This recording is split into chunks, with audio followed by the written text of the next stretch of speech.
Clay, y'all. Merle Hillbilly here. And I got stories so creepy they'll make your knees knock. So put on your best flannel shirt and grab a jug of moonshine, because we're about to venture into a world of pure terror. When I was younger, I used to go to a place called Desolation Wilderness near Camino, California. It was the perfect place for camping and fishing. Realizing that it had been a few years since my last trip, I talked a friend of mine into going camping and fishing. We managed to talk another friend into coming with us, and then we were off. We arrived around 1 p.m. and decided to hike upstream from a place called Wrights Lake. When we found a good spot, we would set up camp.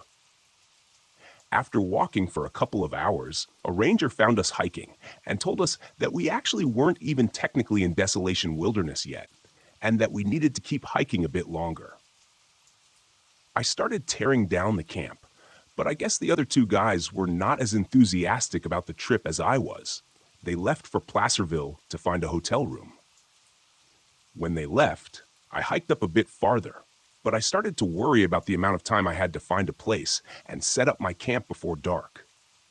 As I hiked, I tried to remember the ranger's instructions, but I ended up getting lost. Finally, I found a granite cliff with a stream that had a beautiful pool of water and was right on the tree line. I thought it was perfect, so I set up camp and started fishing. When the sun had set and the sky was dark, I decided to go to sleep. Cozy in my sleeping bag, I started to drift off. But then, I heard something growl outside my tent. I grabbed the .45 compact handgun from its case and looked down through the screen on the front of the tent. From where I was standing, I could only see a dark figure, about 4.5 feet tall, standing near the trees. Thinking it was a bear, I started yelling, hoping to scare it away. It didn't move, so I fired a shot at a dead tree nearby. That startled it, and it ran back into the forest, but to my surprise, it didn't go very far. I climbed back into my tent, then I heard crashing sounds. It was the sound of rocks falling off the cliff and hitting the pool below. This was unnerving. I climbed out of my tent a few times, but I couldn't see anything, even though the moon was bright and the white granite rocks reflected its light. Crashing rocks hit every few minutes until around 2 a.m. Then it stopped. But I heard something rustling just outside my tent. I yelled at it and tried to scare it off, but instead of leaving, I heard a very deep growling sound in return. At this point, I didn't want to wait until it got too close. So I got out of my tent and looked around. Nothing.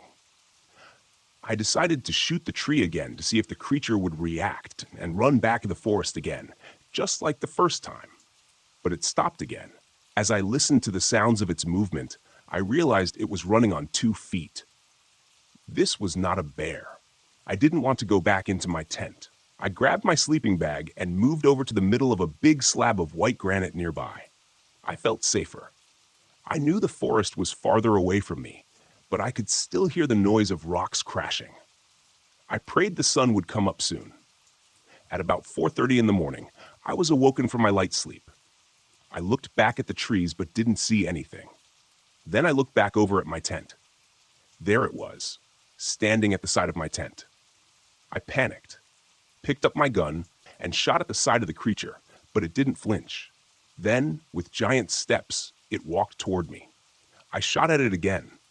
I wasn't sure if a .45 would even stop such a beast, but it was my only hope. After the second shot rang out, it ran off into the trees. Shaking like a leaf, I sat down clutching my gun. I waited for hours until the light started to appear in the sky. I broke camp and headed back down to Wrights Lake. That was the last time I saw the creature. That was also the last time I went to Desolation Wilderness, and I will never go back. In northern Canada, I went deep into the wilderness with my father and my eldest brother to hunt for moose. We left in the early morning just before sunrise, trying to cover as much distance as possible before nightfall. We traveled winding rivers and had to repeatedly portage over rapids all day. We decided to set up camp just over halfway to our destination. My father figured that we'd make the rest of the journey tomorrow. When everyone bedded down for the night, I decided to go grab some firewood and relieve myself down by the bank of the river, just out of reach of the light from the campfire. Out from the tree line, about 15 yards away, I could hear rustling in the bushes. I watched the area where I heard the noise and focused on that spot. I felt kind of funny, dizzy, lightheaded. Then I could smell this putrid stink, like old milk or rotten food. Then I saw the trees start to morph and move ever so slightly and begin to take the shape of a head and slight facial features. My eyes began to adjust to the darkness, and along the tree line I could hear a voice coming from there. I recognized the voice. It sounded like one of my relatives who had recently passed. The face took the shape of my relative. "Hello," they said. "I have missed you. Come see me."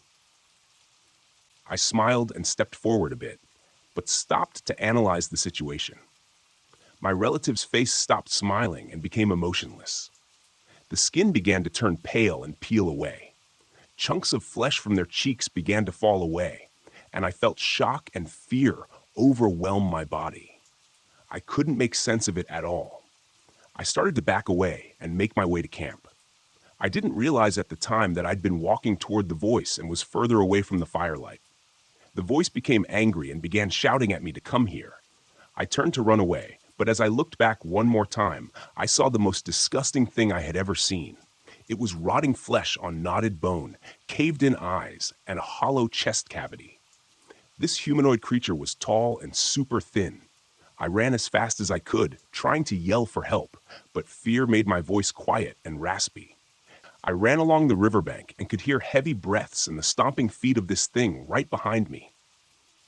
I made it to the top of the riverbank, but it grabbed hold of my leg as I jumped up. I gripped and tore at the grass, trying to lift myself, and yelled as loud as I could. Finally, my voice came back, and I screamed that someone had my leg. My brother woke up and ran over to where I was. He pulled me up and took me over to the fire. I was terrified, trying to explain what I saw and that it looked like my relative. I was trying to convince them I wasn't seeing things, but my brother nodded his head and said, "I saw it too." That solidified it. He acknowledged that it was real. We stayed up all night after that, rifles loaded and close by. We packed up when the sun came up and went back home. We haven't shared that story with anyone out of fear of being labeled as crazy or liars. I had nightmares and couldn't sleep for months afterward. I would see things, dark figures looking into my window, or hear whispers when I was walking home at night. Eventually, I was seeing this dark figure daily. I went to a medicine man, a shaman, for help, but I learned that the ceremonies only relieved it temporarily. Friends have given me everything from protection pouches to certain crystals. I found out that there's a strong possibility that I encountered a Wendigo. I learned that if you encounter one and survive, it attaches itself to you like a parasite. I learned that it can only do this if it touches you, which it did.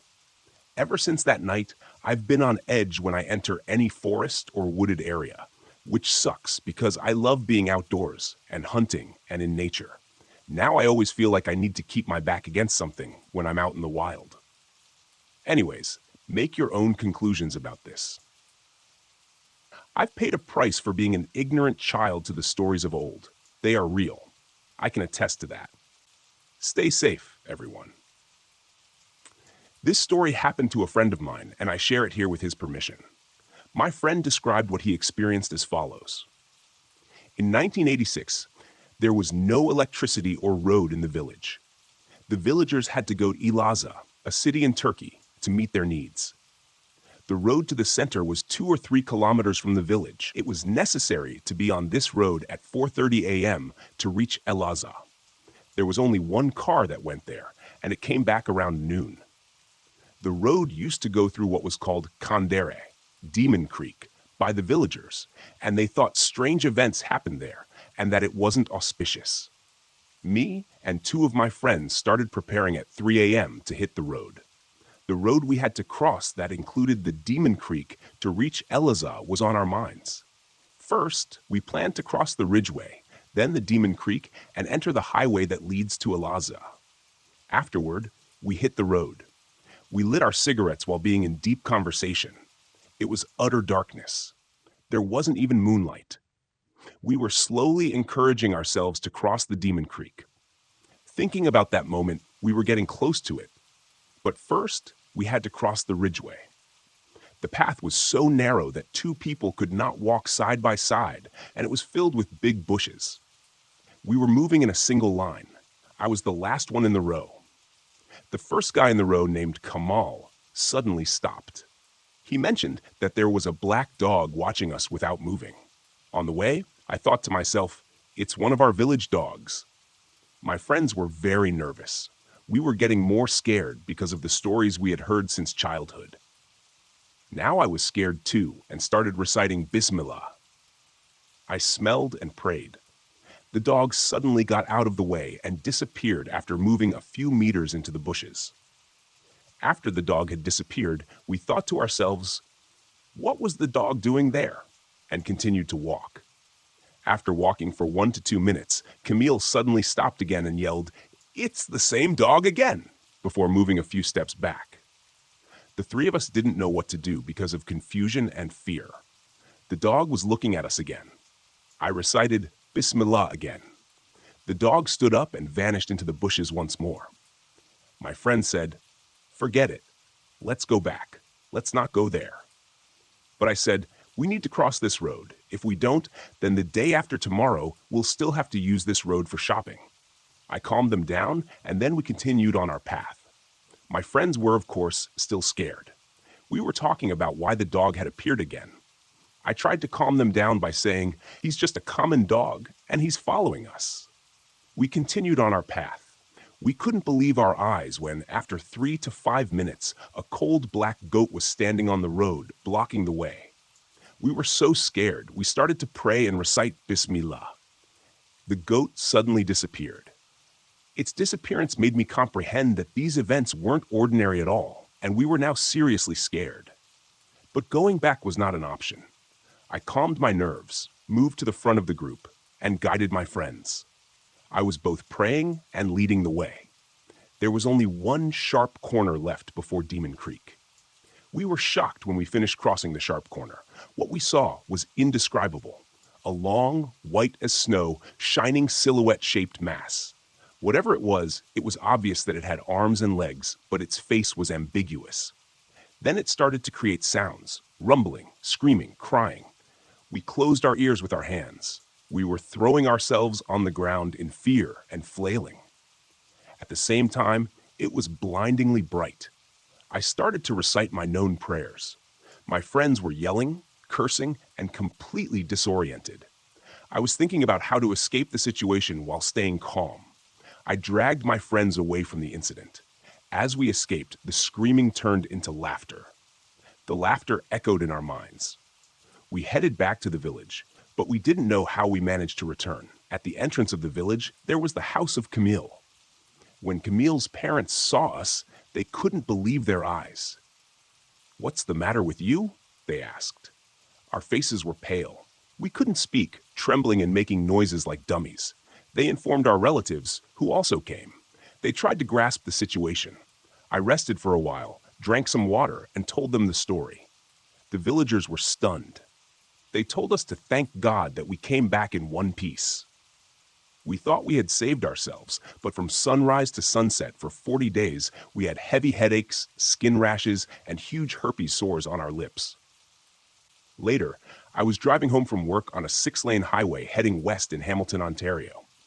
As I drove on my side of the highway, I saw a dog cross from the left side to the right.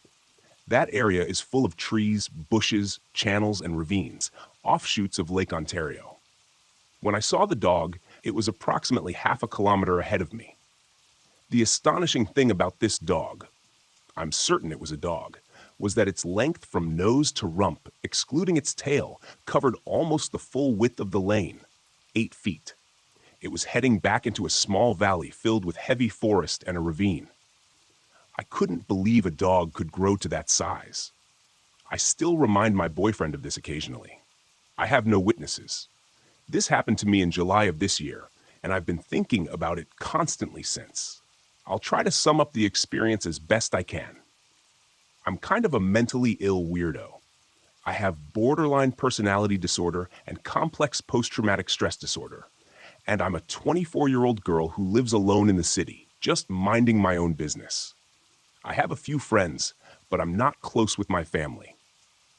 It's not unusual for me to go a few weeks or months without really seeing anyone besides coworkers, especially during the pandemic. So I just been doing my own thing. This encounter happened during one of those few-week stretches of isolation. I'm only giving this bit of exposition so people can understand my psych history and mental state, etc. So, at the start of July, I got this uncontrollable impulse to go camping and stargazing. I never go camping alone, hadn't gone in 4 years, and had no camping gear whatsoever. But I wanted to go for some reason. I researched some good dark sky spots in Utah, found a cute little campground about 4 hours into the desert, and reserved the last spot available for a week later. I bought all my stuff the day before and just drove up. I'm horrible at planning and time management, so by the time I arrived at the campground, the sun was already going down. I had also forgotten my charger and realized I had to make my 60% battery last until I made it back to the city. There was no service out there, so that seemed easy enough. My entire goal was to chill in my hammock chair all night and stargaze anyway, so all I needed was some music. I specifically chose the night of a new moon for this. I knew I had to get my tent set up and situated before the sun went down.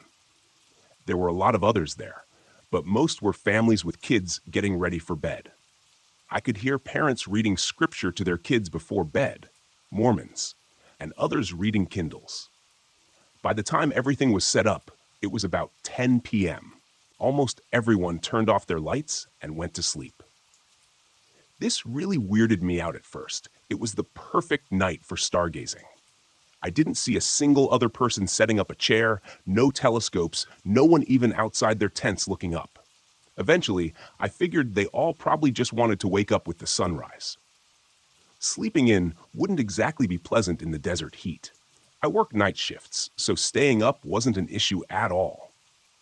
At this point, the only people I could see awake were myself, a family vaguely near me reading scripture, and a whole mess of people at the bathroom. My tent was located at the far side of the campground. To my left, nothing but desert and cliff. In front of me, the bathroom, about 100 feet away. Behind me, and to the right, the rest of the campground. There was another bathroom on the far side of the campground behind me, probably around 700 to 900 feet away. These two bathrooms were the only sources of light in the campground, aside from a few people using flashlights to go to and from the bathroom. Like I said, I'm a bit of a weirdo, which makes telling this story honestly to others hard.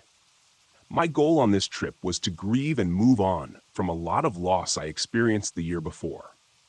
A lot of bad stuff happened, and I lost many loved ones. Sometimes a good mushroom trip can really help find closure when it comes to grief. That was my only goal. I took around 2 grams and was coming up around 11 p.m. Now, hear me out. What kind of close encounter story is believable when the person telling it was on psychedelics? It's a fair question. I agree that skepticism is warranted. That said, I have a gross amount of experience with psychedelics. I've tripped in even weirder and more isolated places than this. I've tripped on mushrooms dozens of times and on acid over 100. I've kept tons of trip journals and recordings. Never once has anything like this happened before or since.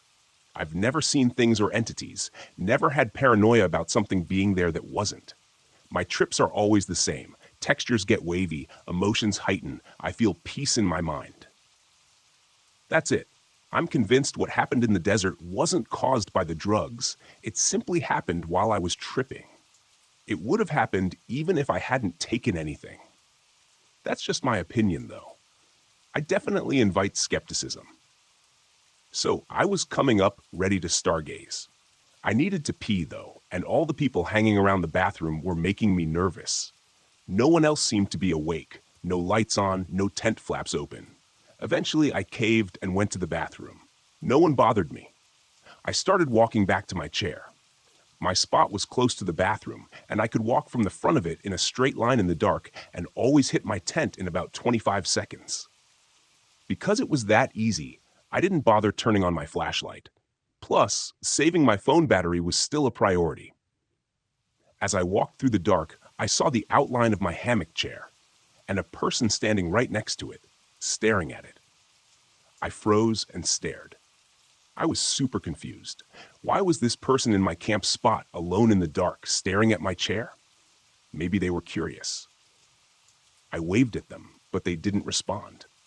I moved closer, and I guess the sound of my footsteps alerted them, because they shot their head up toward me, took around 3 steps in my direction, then backed up about 6 steps, flashed a bluish flashlight in my eyes, and fast walked toward another person I hadn't noticed, who had also been standing silently in the dark, about 15 feet away. They both stand next to each other, shining their blue flashlights at their feet, and they both move around me towards the bathroom and disappear into the girls' restroom. Weird, right? I thought so. Standing there all terrified like a dumbass, I rationalized that the first person must have been waiting for their friend to catch up or something. I sit down and finally put on some good music in my headphones and just melt into the beautiful show playing in the sky above. It's now around 11:30 to midnight, and there are still people messing around near the women's restroom. It's actually just really distracting at this point and bugging me a lot because it's right in my line of sight. They just keep waving their flashlights around and coming in and out, but they never seem to go anywhere.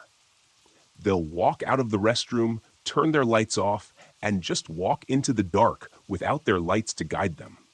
They usually either walk behind the bathroom where I can't see them, or off to the left side into the dark where there are no camp spots. I notice someone is standing next to me. I tear my headphones out and shoot my head to my right. There is a silhouette of a person standing about 7 feet from my chair.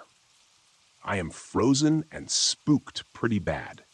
They take around 2 or 3 steps towards me, then back up again around 6 and walk around me and away into the dark with no flashlight, away from me in the bathroom. Now I'm spooked. I don't think it's anything supernatural right now, but I definitely think it's some people up to no good. The nearest city is hundreds of miles away, and we aren't far from any civilization out here. If these were people trying to hurt me, they could do it rather easily. I stay in the chair for now, but I keep my headphones off so I can hear the environment around me. My head is now on a swivel, but I'm still trying my best to enjoy the night. Now it's midnight, and no one else is awake. No flashlights anywhere, no voices, nothing. All the bathroom people finally vanished, and it was just me awake as far as I could tell.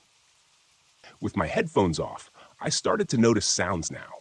The sound of a jet somewhere near would come and go, flying around somewhere in the desert. I kept looking for its craft lights, but could never find them. This deep, almost physics-defying boom would occasionally shake the desert, but in a weird way. When I heard and felt it, I would feel my body tense and shake with it in the air too, but never the ground. It's weird because it sounded as if it was coming from the ground itself, not the air. I would also hear what sounded like laughter coming from the desert to my left, the portion with no camp spots or people. I'm still at this point just chilling. I'm obviously starting to suspect some weird shit, but for the most part, I'm chilling and enjoying the night. Then, orbs in the sky. I practically shit myself when I saw this. Above one of the cliffs far out on the horizon, a little swarm of glowing orbs appeared. They were almost dancing around one another. I remember this moment very, very clearly, and I remember seeing them and thinking, I can't explain that. What the fuck is that? There is nothing I could imagine that could move like that. Not even drones. I won't record this, I promise. It would ruin it, and I want to see it through. I remember thinking that last part very clearly. Out of nowhere, and I thought it was weird how specific it was in my mind. I hadn't even thought to record it in the first place, as I just noticed it. But here, I was making a promise to myself that I wouldn't even try, no matter what would happen. Another cluster of orbs appears in the sky to my right, and almost simultaneously, the orbs to my left instantly shoot across the sky to join the other orbs. I start smiling like an idiot. This is it. The thing I've been staring at the sky looking for my whole life. The thing I stopped believing in for decades because I never saw it and let the world convince me that it was just as boring as it appeared, and never once allowed myself to think it could actually be more than that. And the proof of that was finally staring me in the face. I had to keep checking in with myself, being like, this isn't the shrooms, right? No, it's definitely not. I see that, and I know I'm not hallucinating. I probably went through that little personal questioning close to a dozen times over the course of the next few minutes. The jet sound comes back, and it's much louder now. I can actually see the aircraft lights now too, flying directly overhead, but they aren't blinking like usual. They fly into this dark cloud in the sky I hadn't noticed before, and vanish along with the jet sound. The orbs continue playing around each other until they vanish too. All in all, I'd say this lasted for like an hour. It's now around 1 a.m., and I really gotta pee. Obviously, I hold it as long as I can because I am witnessing the single most special thing I'll ever get to see right in front of my eyes. But eventually, I break and just want to get it over with. So, I'm a trans woman. I wouldn't even bring that up if it didn't have some sort of relevance to the story. To be honest, I look and sound exactly like a girl. It's pretty much impossible for people to tell I'm not cis, and I haven't been clocked in a long time. But I still have a penis. I'm out here in the desert, on shrooms, witnessing some high strangeness. But I still gotta be careful what bathroom I use. Normally I would just use the girls, but those people I encountered earlier were still making me paranoid. So I figured, if worse comes to worst, I'd rather be caught in the men's in case there are some weirdos out here. And there I am, doing my thing at the urinal as fast as possible, zip down and start going. The moment I start, the door to the restroom shoots the fuck open. Some guy with short brown hair, around 5'6.5", with a sunken, droopy face, runs in, eyes glued to the ground, and barges into the stall next to me, shutting the door and doing his business. The only word I could use to describe him was he looked sick. This obviously scares the fuck out of me. It's like 1 a.m. I haven't seen another human being in a few hours. I just saw the light show in the sky, and I'm a sass-looking girl peeing standing up at a urinal, alone with this dude. He pees for, no joke, 3 seconds. That's it. All that rush, all that urgency, for 3 seconds of tinkle time. Who does that? He spent the rest of his time in there slowly pulling out toilet paper from the roller for some reason. I'm a dumb bitch and just held my bladder for way too long, so I'm trying my best to just get it all out so I can leave, but it's taking forever. I finally finish and, for some reason, go to wash my hands. I don't know why. It just felt like the right thing to do in the moment. LMAO. The guy shoots out of the stall again, way too hard and fast, comes in right next to me at the sink, washes his hands for a total of 2 seconds, and leaves the bathroom as fast as he entered. I'm just kind of shook. But again, I'm trying to rationalize this. I just think he's probably tripping too, and the sight of some girl peeing at the urinal at 1 a.m. probably made him think I was an alien. So I head out and back to my chair. The moment I sit down, the lights in the bathroom I was just in shut off all at once. Both the girls' and boys' bathrooms. No one enters or leaves either. Now, just a single tiny yellow bulb can be seen glowing above a park ranger's bulletin board on the side of the building. I sit down and almost can't help but invite more weird stuff to happen around me. The jets are back now, and louder than before. There are orbs now, a huge ring around the campground, pulsating and growing, then dimming slowly, drifting around. I'm terrified, but I also can't move. It's too cool. Honestly, that's really the whole reason I didn't hide in my tent. Who in their right mind would listen to their instincts to run when you could see how far it could go? I hear weirder sounds coming from the desert, what sounds like shouting and a baby crying, far, far away. The orbs reappear in the sky and behind the trees next to my tent. It looks like the moon is shining through, but it's a new moon. It's now 2 a.m. The bathroom lights come back on, but only in the men's restroom. The women's remain off, and I see no one come or go. At this point, the only thing that has come out of my mouth for a while is, I'm a dumb. Why am I doing this? This is terrifying, and I'm dumb for just letting it happen.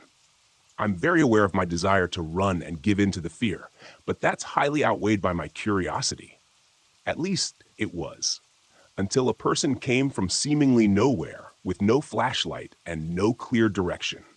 They walked in front of the bathroom, and it was terrifying. Normally, that wouldn't be scary. It's just a person. But this person was easily 10 to 13 feet tall. The bathroom itself is around 13 feet tall, and this person's head was level with the top ventilation window. The crown of their head was taller than the building itself. They walked in front of the restroom and into the dark, and I shot out of my chair. The only thing I said was, "Nope, nope, that's my line. That's terrifying. Nope, nope," or something like that. As fast as I could, I ran into my tent and quickly zipped it up. There was no not running at this point. My sympathetic nervous system took over completely and was very adamant that I needed to hide. It's hard to describe what I felt, but it was the most primal fear I've ever felt. I have borderline personality disorder and complex PTSD, so I'm used to feeling a staggering amount of terror in my mind on a daily basis when my symptoms show up. But this was on a whole other level. It was like some deep animal part of me understood the moment I saw them that I was no longer at the top of the food chain. Another ultra predator, much smarter than me, had just made itself known. My body tensed up like a wild animal at the sight of it. I felt truly humble and small in that moment and knew I was outmatched. They were now outside my tent, scurrying in non-circles. The sound of their footsteps gave way to the feeling of their voice playing side by side with my own inner voice. This is where it gets hard to explain. We talked, but talking isn't the right word. They communicated in pure concept and feeling. It was so subtle and instantaneous that it's hard to describe how obvious it felt, while also being so subtle it could almost be indistinguishable from my own thoughts or emotions. The things we talked about were rather personal, so I won't go into too much detail. I asked them about the jets, whether that was us, and if we were trying to find them. They said yes. I said, "But we aren't smart enough to find you guys." They said, "No, you are smart. You just aren't creative." They said they are scared of us too, but are much more aware of us than we are of them. They want to know us more, but it's hard. Too much complication. They cited me running and hiding as proof. I said, "That's natural. I'm still an animal with a nervous system hardwired for survival. Something new and unknown is going to do that to people, no matter how rational they try to stay." They said they liked me because I was honest about the fear. They were scared too. They want freedom, and they want that for us as well, but they aren't quite sure what to do, or at least they wouldn't tell me. Whenever I would ask their name or why they were here, they would deliberately ignore me.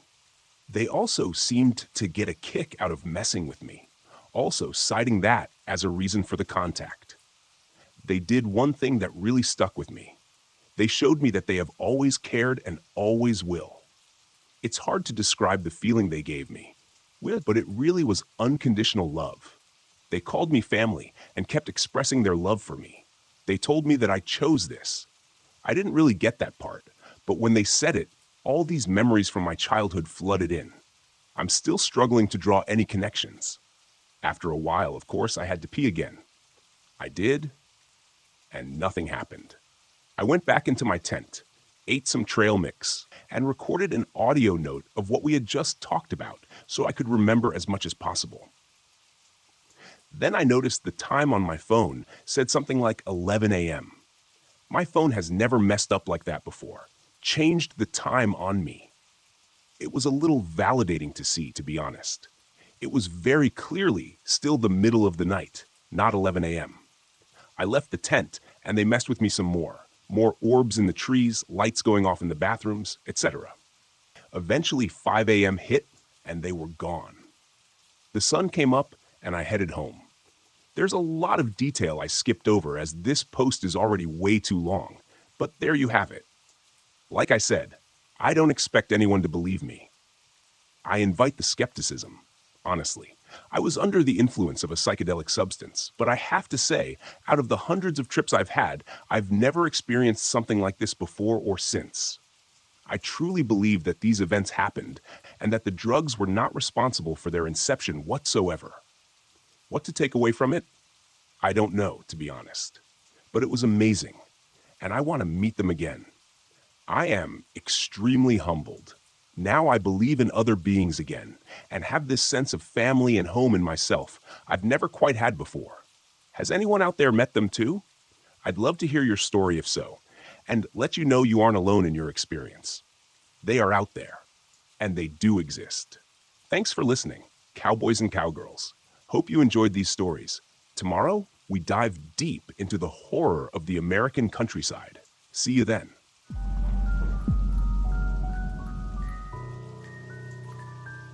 Mary and I had been park rangers for over a decade. My story is rather unusual, and you may believe it or not. It started with the missing hikers. At first, I thought they had simply gotten lost or wandered off the trail, but as more and more people went missing, I began to realize that something sinister was at play. Then there were the eerie noises at night, growls and snarls that sent shivers down my spine. I knew I had to investigate. I spent countless hours going through the woods, searching for any signs of the missing hikers or the source of the noises. But no matter how hard I looked, I couldn't find anything. And then one night, it happened. I was walking back to my cabin after a long day of searching when I heard a rustling in the bushes.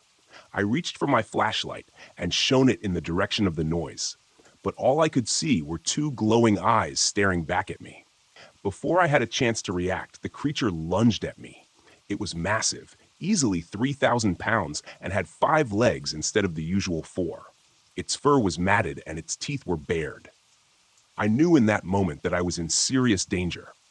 I reached for my gun and fired a shot, hitting the creature in the shoulder. It let out a deafening roar and retreated back into the woods. I was shaken but relieved that I had survived the attack. Over the next few days, I searched the woods for any sign of the creature, but there was nothing. No tracks, no fur, nothing to indicate that it had ever been there. It was as if the creature had vanished into thin air. From that point on, I was on high alert. I never ventured into the woods alone and always carried my gun with me. But no matter how much I prepared, I couldn't shake the feeling that the creature was still out there, watching and waiting. Days passed without any sign of the creature, and I began to let my guard down. I thought that perhaps I had scared it off for good. But then, one day, I received a strange signal from deep in the woods. It was from a hiker who had gone missing. I knew what I had to do. I gathered a team of search and rescue experts, and we set out into the woods to find the missing hiker. As we searched, we had a feeling that this unknown predator was somewhere near. And then, just as we were about to give up hope, we found him. The missing hiker, alive and well.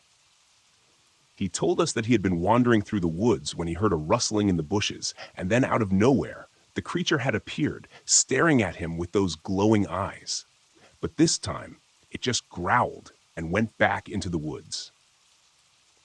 As we made our way back to civilization, I couldn't help but feel relieved that we had found the hiker alive. But I also knew that the creature was still out there. We'd been up on Hooper's Bald Trailhead with the intent of stargazing. However, it was unusually warm for the end of October 2019. Thick fog rolled in around 9 p.m., and we eventually gave up around 11 p.m. We sat and talked to an older couple who had pulled off to spend the night due to the fog, and we eventually left at maybe 1 a.m. from the Hooper Bald Overlook parking area. We made our way back down slowly until the scenic overlook at Chute Cove. By the time we got there, at maybe 1:30 a.m., the fog and most of the clouds had subsided. There is a small parking lot at this overlook that holds maybe 7 cars and a field the size of a soccer pitch separating you from the tree line, with some picnic tables dotted around. We pulled up, got out of the car, turned it off along with the lights, and set up our tripods, cameras, and lenses to take some photos of the stars and try and catch some of the Milky Way if possible on long exposure. We were about 15 to 20 photos in, each exposure being about 30 seconds or so. In this time, no cars passed, no owls hooted, no foxes screamed, only the faint sounds of some bugs and the occasional bat fluttering about.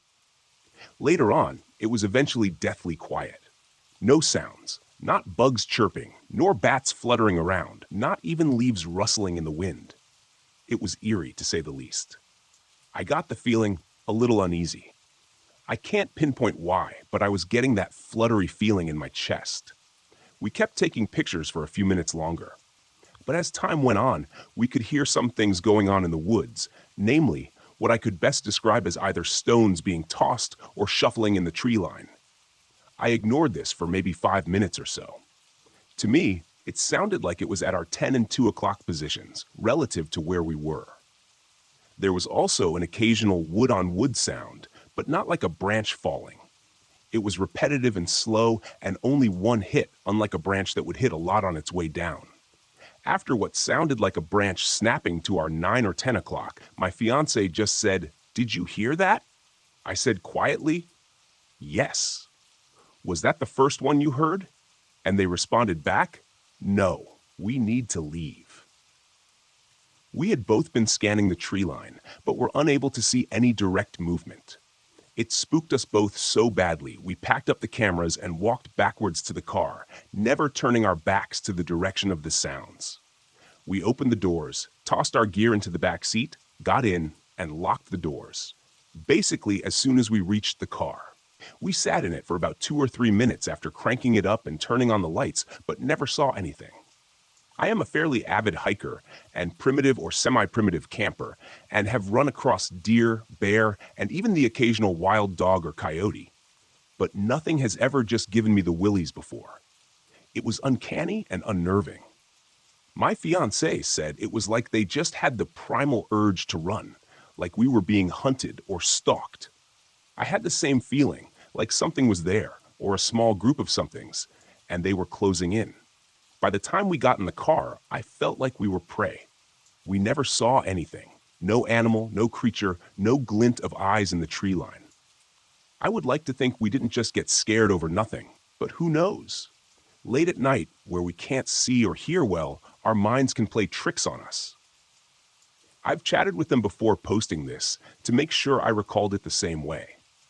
We had not spoken of it since that trip, but we both have the same impression of the encounter. We both feel like there were at least 2 things starting to flank us, and that we were prey, in my words, or hunted in theirs. I'm not really sure if there are any local lore or creatures of the woods in this area from native tales that would fit this. I am insanely skeptical on all matters of cryptids, but this was just bizarre. Bears don't really do much in groups. Wild canines like wolves and coyotes don't usually flank humans, and I doubt any normal group animal would cross an open field without any cover. I want to explain encounter with something logical, but I'm not quite sure what it was. I had gotten into an argument with my mom about the Hat Man that was leaning over me while I slept on the couch, something my sister informed me of the following day. A lot of weird stuff happened at that house, but that wasn't the encounter. No, it was after the argument. I was walking out of the house, down the road. We were surrounded by woods, and a small swamp was behind our place. I was walking down the road, which was wooded on both sides. Not many people came down where we were, so I was listening to music on my walk, and I felt like something was watching me. I lived in Alabama, so it was weird. Nobody came into our woods, not ever. I looked over, and there I saw it. He was hunched over and huge. He had pale features and was so skinny I could see his ribcage. The thing that threw me off was his mask-like face. He didn't wear a mask, but his face had mask-like features. The only reason I say his face wasn't wearing a mask was because I could see his mouth perfectly. He had dark eyes. I thought he had eye bags, but maybe I was just trying to reassure myself. I heard a branch crunch under his hand, or at least I like to assure myself it was his hand. He reminded me of a human, but all wrong. Please, someone tell me they've got some explanation, because I can't. Thank you. I was 4 years old. I have experienced paranormal events my entire life. Sightings, dreams, and premonitions. This is one of my first experiences that I have memory of. We lived in a cedar-sided split-floor home on top of a mountain. I had a younger brother, about 10 months old. We shared a bedroom across the hall from my parents' room. We would see this figure constantly. We saw it so much that we started to just ignore it. It stood about 3 or 4 feet tall, had an outline like a teddy bear, and wore a classic Viking helmet with horns. But we never could see its features, just the dark shadow. Our older cousin, 1 or 2 years older, spent the night one night. Everyone was in a circle with our sleeping bags on the floor of our room. The lights were still on. My cousin immediately whispered, "What is that?" and pointed at the creature who was standing in our doorway, watching us. I told him it was just our monster, and he watches us play. He can't do anything to us or hurt us. I stuck my tongue out at it to assure my cousin the thing was harmless. My mom had told us monsters couldn't get us, so I was extra brave around it. A few nights later, I woke up in the middle of the night. I slept on the top bunk and my brother on the bottom. I saw the creature climbing up the bunk bed ladder to my bed.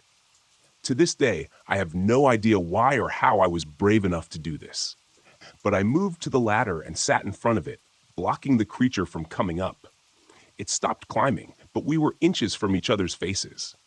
It seemed like we sat like that forever, because I remember thinking, what the heck is this? And why can't I see its actual face? I reached out and tapped its shoulder. All hell broke loose as soon as I touched it. I could see all of it. The entire body was covered in monster heads. Its main face had giant eyes and sharp, sharp teeth. It was terrified of me, confused, and seemed to be in intense pain from my touch. It grabbed me by the back and tore my back up, screamed in my face. Of course, I was screaming hysterically. I broke free and crawled to the far end of my bed, started praying, and stopped screaming.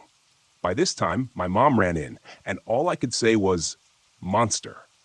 The next morning, my mom casually made me come into the kitchen to show her best friend my back. As an adult, my mom told me she was so scared that my back was all scratched up. Scratches I didn't have that night at bedtime. I asked my cousin what he saw that night. He admitted to it 30+ years later and told me when I stuck my tongue out, he was terrified.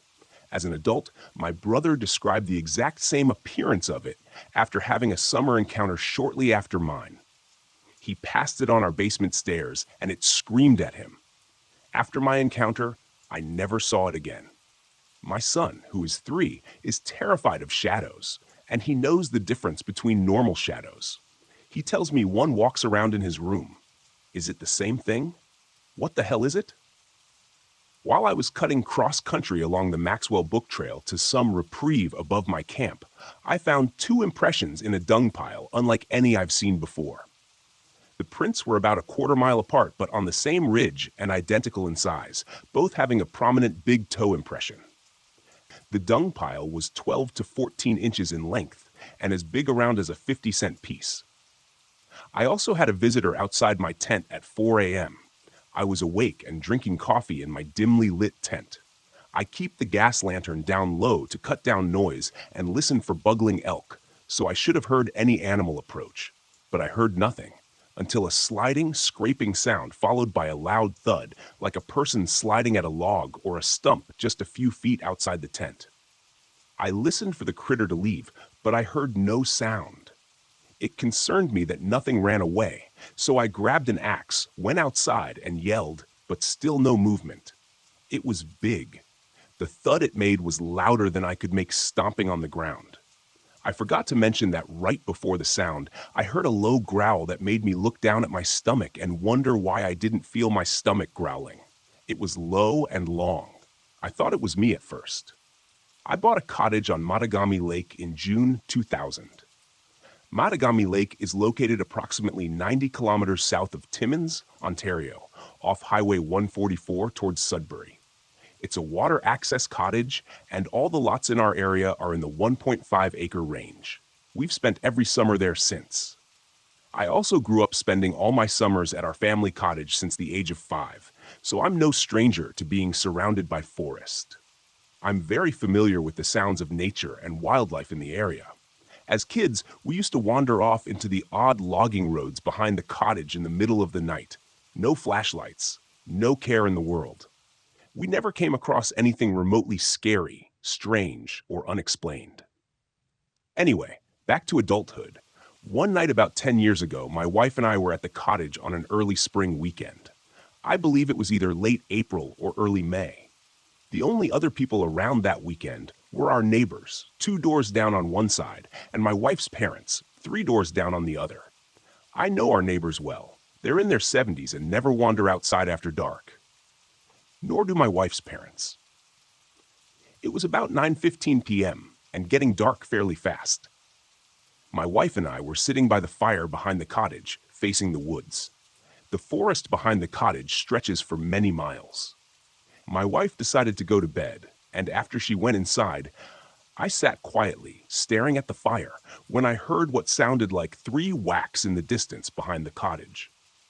I couldn't gauge the distance, but I guessed it might have been between half a kilometer to a kilometer straight back, based on the trailing echo. I didn't pay much attention to it at first. Another 10 to 15 minutes went by, then I heard it again. Same 3 whacks, but closer, louder, with less echo. I thought maybe a moose was hitting its antlers against a tree, but that time of year, they don't have antlers. Besides, the 3 consistent whacks seemed too well timed and way too loud. I sat there trying to figure it out. Another 15 minutes later, I heard the same 3 whacks, this time really close, maybe within a few hundred feet. I immediately stood up. It made no sense. The bush is thick back there, and by now it was pitch black. No lights. I stood there with only a pen-sized LED flashlight. I considered getting the axe from the garage, but I didn't want to leave the cottage. I quietly walked along the deck to the front of the cottage, stopped to listen, then went back toward the back. As I stood there listening, the 3 whacks came again, this time probably less than 100 feet away, right at the tree line behind the fire pit. I immediately ran to the front of the cottage, went in, and locked the door. I went to the back bedroom and peeked out at the fire pit. I expected to see someone, or something, but there was nothing. I didn't hear anything else. It took me hours to fall asleep. My heart was racing. A few years later, something else happened, but I wasn't alone this time. At least 10 of us were out there when we heard a blood-curdling scream from a few hundred yards away. Everyone stopped talking and looked at each other. Soon after, the same type of scream came from deep in the forest, as if answering the first one. I scoured the internet and listened to all kinds of animal sounds and screams. Nothing comes close. Was it Bigfoot? We've never seen anything resembling one, but I believe that's what we have around us. I was driving home on an isolated road through a mountainous area in Tilda County, Pennsylvania. It was late, and I was exhausted. I was in and out of a daydream state. You know how it is when you're tired and pushing on. The caffeine wasn't helping, and I was too cheap to get a hotel. Then, as I approached a curve, my headlights lit up something that looked like a person, but almost double or triple in size.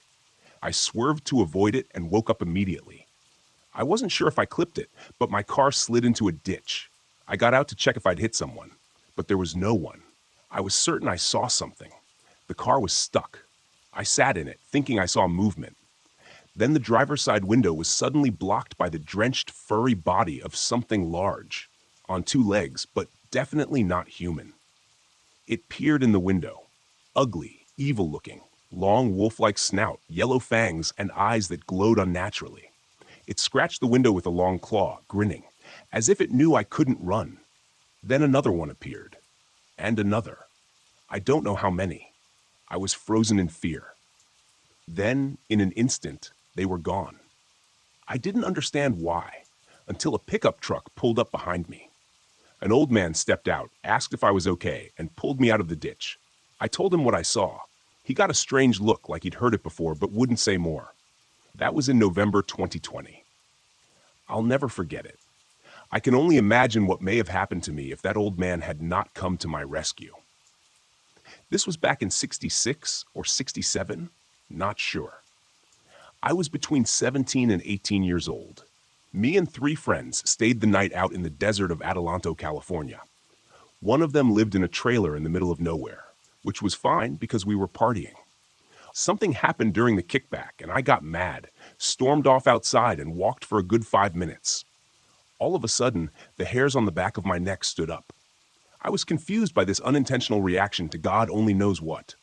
I stopped walking. All wildlife stopped with me.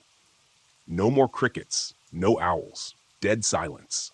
I looked straight ahead to my left and saw a figure about 6 feet or more moving between two large cacti. I immediately booked it. I ran as fast as I could, knowing something was chasing me. I ran inside the trailer and slammed the door, screaming bloody murder, frantically trying to tell my friends what had just happened. They all started laughing, thinking I was nuts. But then, out of nowhere, you could hear a scrape running alongside the trailer, like claws on metal. Everyone froze, and we spent the rest of the night guarding all doors and windows. After that night, it was never spoken of again. Has anyone experienced anything like this? My father worked at NASA's Johnson Space Center. As a teenager growing up in the suburbs of Houston, Texas, I was also able to make my way into the great outdoors. I was a Boy Scout, and we would take numerous camping trips throughout Texas, the hill country, and the piney woods. My mother's parents owned a ranch in northeast Texas, and it was a frequent family destination for holidays and sometimes just for a vacation. I learned how to fish, hunt, pitch a tent, and basic survival skills at an early age. I would often take treks into the woods by myself without a care in the world. Thinking back on certain events that happened back then, I now view them differently, mostly because of what I'm about to tell you. It was a later experience in the Ozark National Forest at night, and it has profoundly changed the way I look at life. I moved to Northwest Arkansas in 2005. My brother and mother had already moved to Ria's Mill, Arkansas. I would frequently fish at Lake Lincoln. I would often park my truck a short walking distance from the dam and then walk up and fish from the dam bank. During one visit, I began to work my way off the dam and into some thick brush and trees to get to a large boulder protruding over the lake's bank.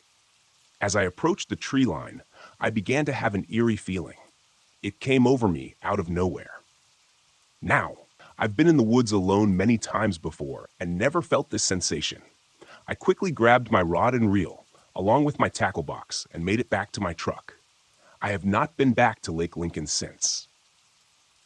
A year later, around 2007, I had moved about 40 minutes from my mother's place. I had just gone into business for myself. I was single and lived alone. I would often get bored and take drives through the mountains, sometimes even at night.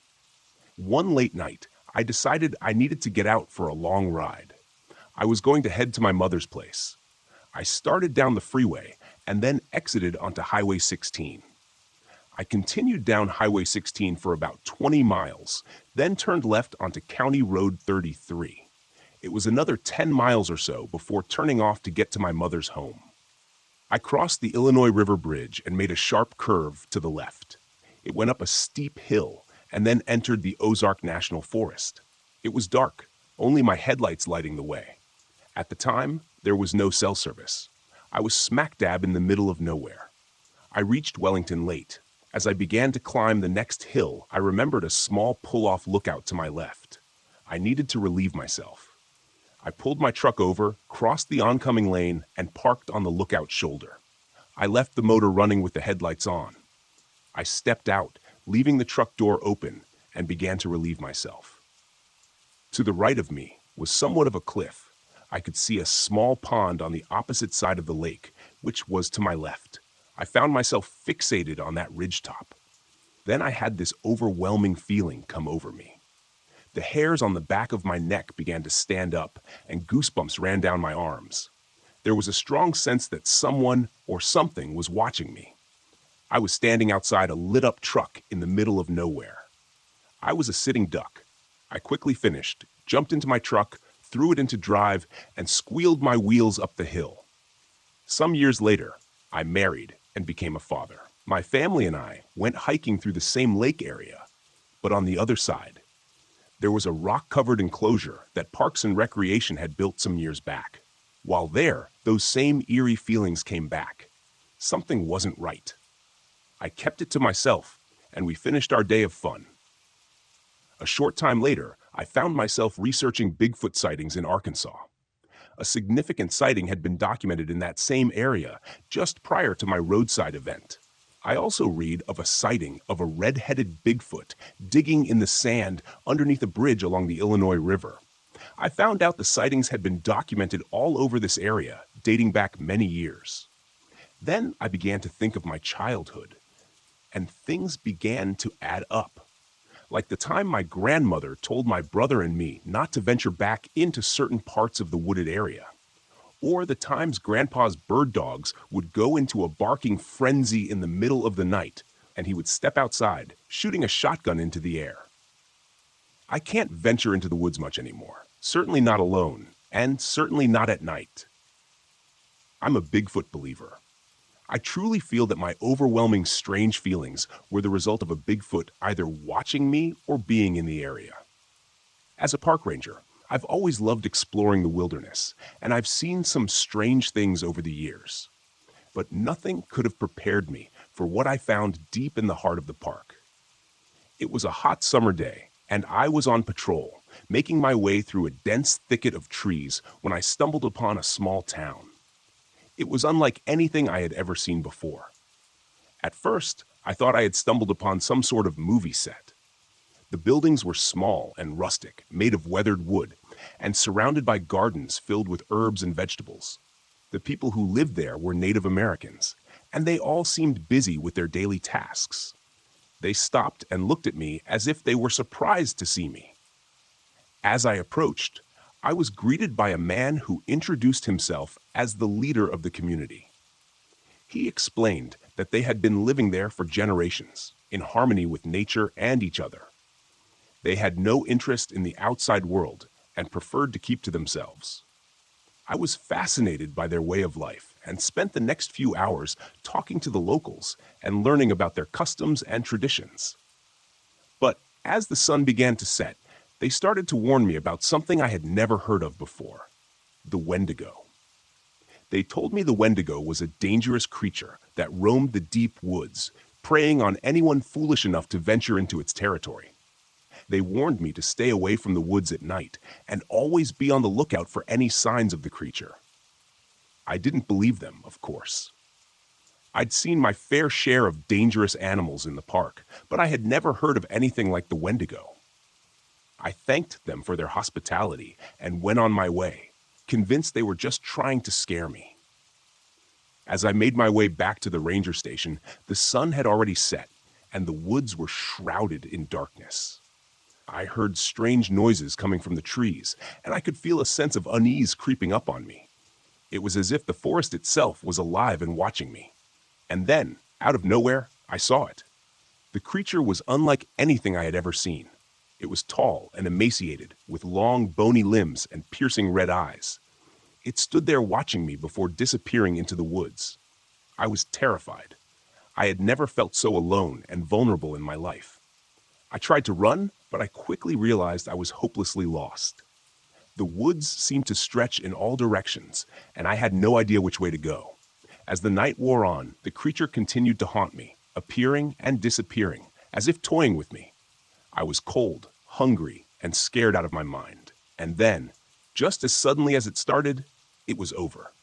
The sun began to rise, and the creature was gone.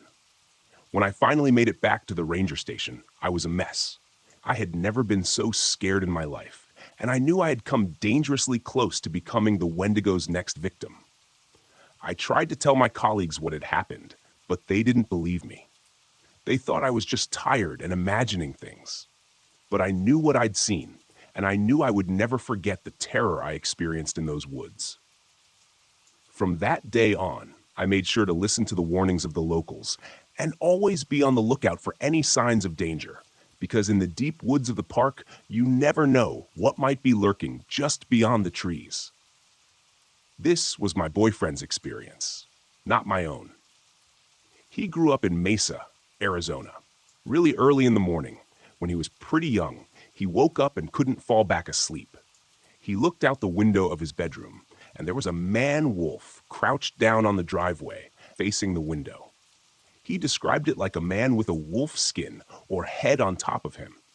He went back to bed, still couldn't sleep, so he looked again, and the creature was standing right there, with glowing eyes, peering into the window.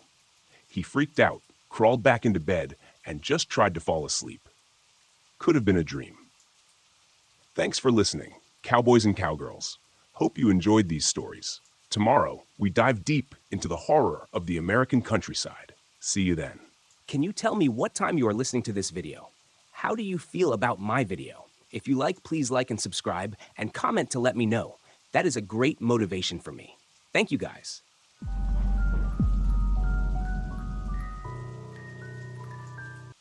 I've been a fire lookout for about a year now. I spend most of my life alone in a small, window-lined, one-room shack atop a steel and wood-frame tower in the middle of the Great Smoky Mountains National Park. My only companions are my collection of cheap novels, a laptop computer with infrequent and unreliable internet service, and the two-way radio I use to communicate with the few nearby towers and ranger stations. Nearby is a bit of a misnomer, though. Using my high-powered binoculars, I can just barely make out Tower 12 on a clear day, situated several miles to my west. Tower 15, the next nearest to my location, only appears as a glint of sunlight to my east when the sun catches it just right. I've been told the Parks Department intends to put up some additional towers in this area as soon as it gets the necessary funding, which is probably no time soon. That's fine with me, though. I like the solitude. It helps quiet my mind, keeps the memories at bay. Mostly, I occupy my days either with simple maintenance in and around the tower or scanning the dense trees all around me for any signs of trouble. It's been a dry year, so the threat of fire is a constant one. This particular afternoon, I was clearing some brush from around the base of the tower that had begun to encroach on the fire road leading back to the nearby ranger station 20 miles away. Even with the heavy suspension of the government-issued Jeep, the road was a harsh ride at the best of times. I had just finished dragging some brush cuttings off into the tree line when the radio clipped to my belt squawked. Tower 9. This is Tower 12. Do you copy? It was Billy Johnson, my supervisor. Nice enough guy, I suppose. Tended to leave me alone most of the time. I straightened up and stretched my back, wiping the sweat from my eyes with my forearm and keyed the microphone attached to my shoulder.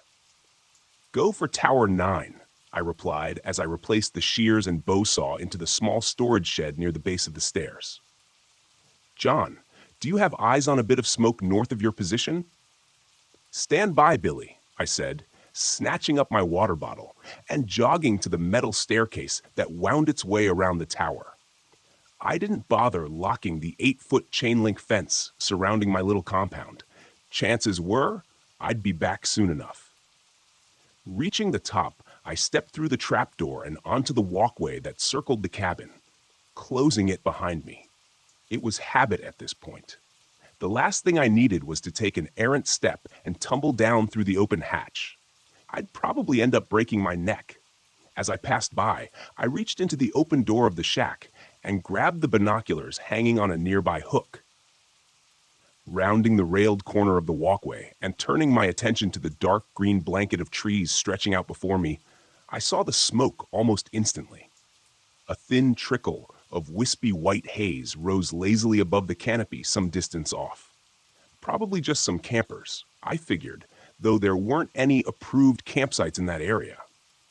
We always had more than a few folks each season who decided that camping off-trail in the deep bush sounded like quite a hoot.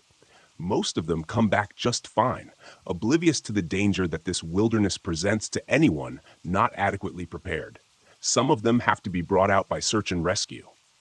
Some of them just don't come back. A ranger or a random hiker might occasionally come across the deserted remains of a campsite and report it in. Those are the spooky ones, the ones where people just vanished and left behind a perfectly set-up campsite. No explanation, no clues, just a deserted clearing, often with perfectly intact tents and personal effects. But there are bears and mountain lions, along with a handful of lesser predators that roam these forests, and sometimes they get hungry enough to stalk and even kill humans. And that doesn't even take into consideration the much more likely scenario: folks stepping out of their tents at night to take a piss and very quickly getting lost. Most humans aren't suited to survival in the wilderness, unfortunately. My radio squawked again. Tower 9, what's the word? Yeah, I see it, Billy. Looks to be a couple of miles due north of my tower. What's your plan? He asked. I knew what he meant. Keep an eye on it and hope for the best, or take a trip over and investigate. After a brief pause, I sighed with resignation.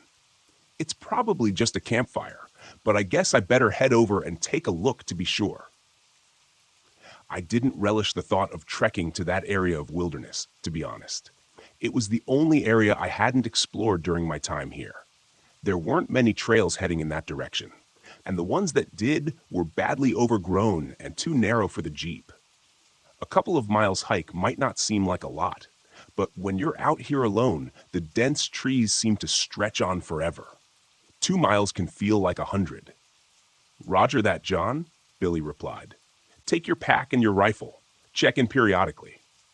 Will do. Tower 9 out, I said, replacing the binoculars on their hook and shouldering the red canvas backpack waiting dutifully in the corner chair. I grabbed the rifle from its rack over the doorframe, checked to make sure it was loaded, and headed out. As I locked the gate behind me, I threw my pack in the back of the Jeep and set the rifle beside it. The Jeep wouldn't get me too far before the brush made the trail impassable, but if it saved me even half a mile of hiking, it was well worth it. The sun was still high in the sky. I had plenty of time to get there and back before dusk, as long as I didn't dawdle. I started the engine and turned the wheels toward the unmaintained trail to my right. After only a few moments, the trees and canopy obscured any trace of the watchtower behind me. I was actually able to push the Jeep farther than expected, a pleasant surprise. I was probably a mile along the trail before it bent, and a massive pine lay across the path, much too large to go over. The dense underbrush around me ruled out the possibility of going around. I immediately lamented not bringing the chainsaw. Cutting it up and winching the pieces out of the way wouldn't have been too difficult and would have saved me a ton of trouble. With a quiet curse, I stepped out of the Jeep and grabbed my gear from the back seat. I smiled to myself as a quote from a certain fictional adventure-seeking archaeologist suddenly came to mind. We walk from here. Making sure to mark the location of the Jeep on my handheld GPS, I stepped over the thigh-high tree trunk and continued along the path. According to my earlier estimate, the trail was heading in the direction of the smoke, which was a blessing in my book. The less time I had to spend bushwhacking, the better. The trail continued to narrow, as I expected, and before long, I was brushing branches and leaves with my shoulders as I walked. The trees, which had been alive with the cheering and chirping of animal life near the tower, now seemed muted. The forest around me was growing denser, feeling oddly claustrophobic at times. Billy checked in a few times, and I updated him on my progress, promising to maintain regular contact. He advised me that a weather relay from the ranger station had reported an approaching storm, likely to reach us before nightfall. A quick glance at my watch made me wince. I had already spent more time than I'd predicted. Maybe it was best to turn around and head back. The last thing I wanted was to get caught out here overnight with minimal supplies and a rainstorm. I wasn't worried, but it sure wouldn't be comfortable. If I'd been farther from my destination, I probably would have turned back right then. I wish I had.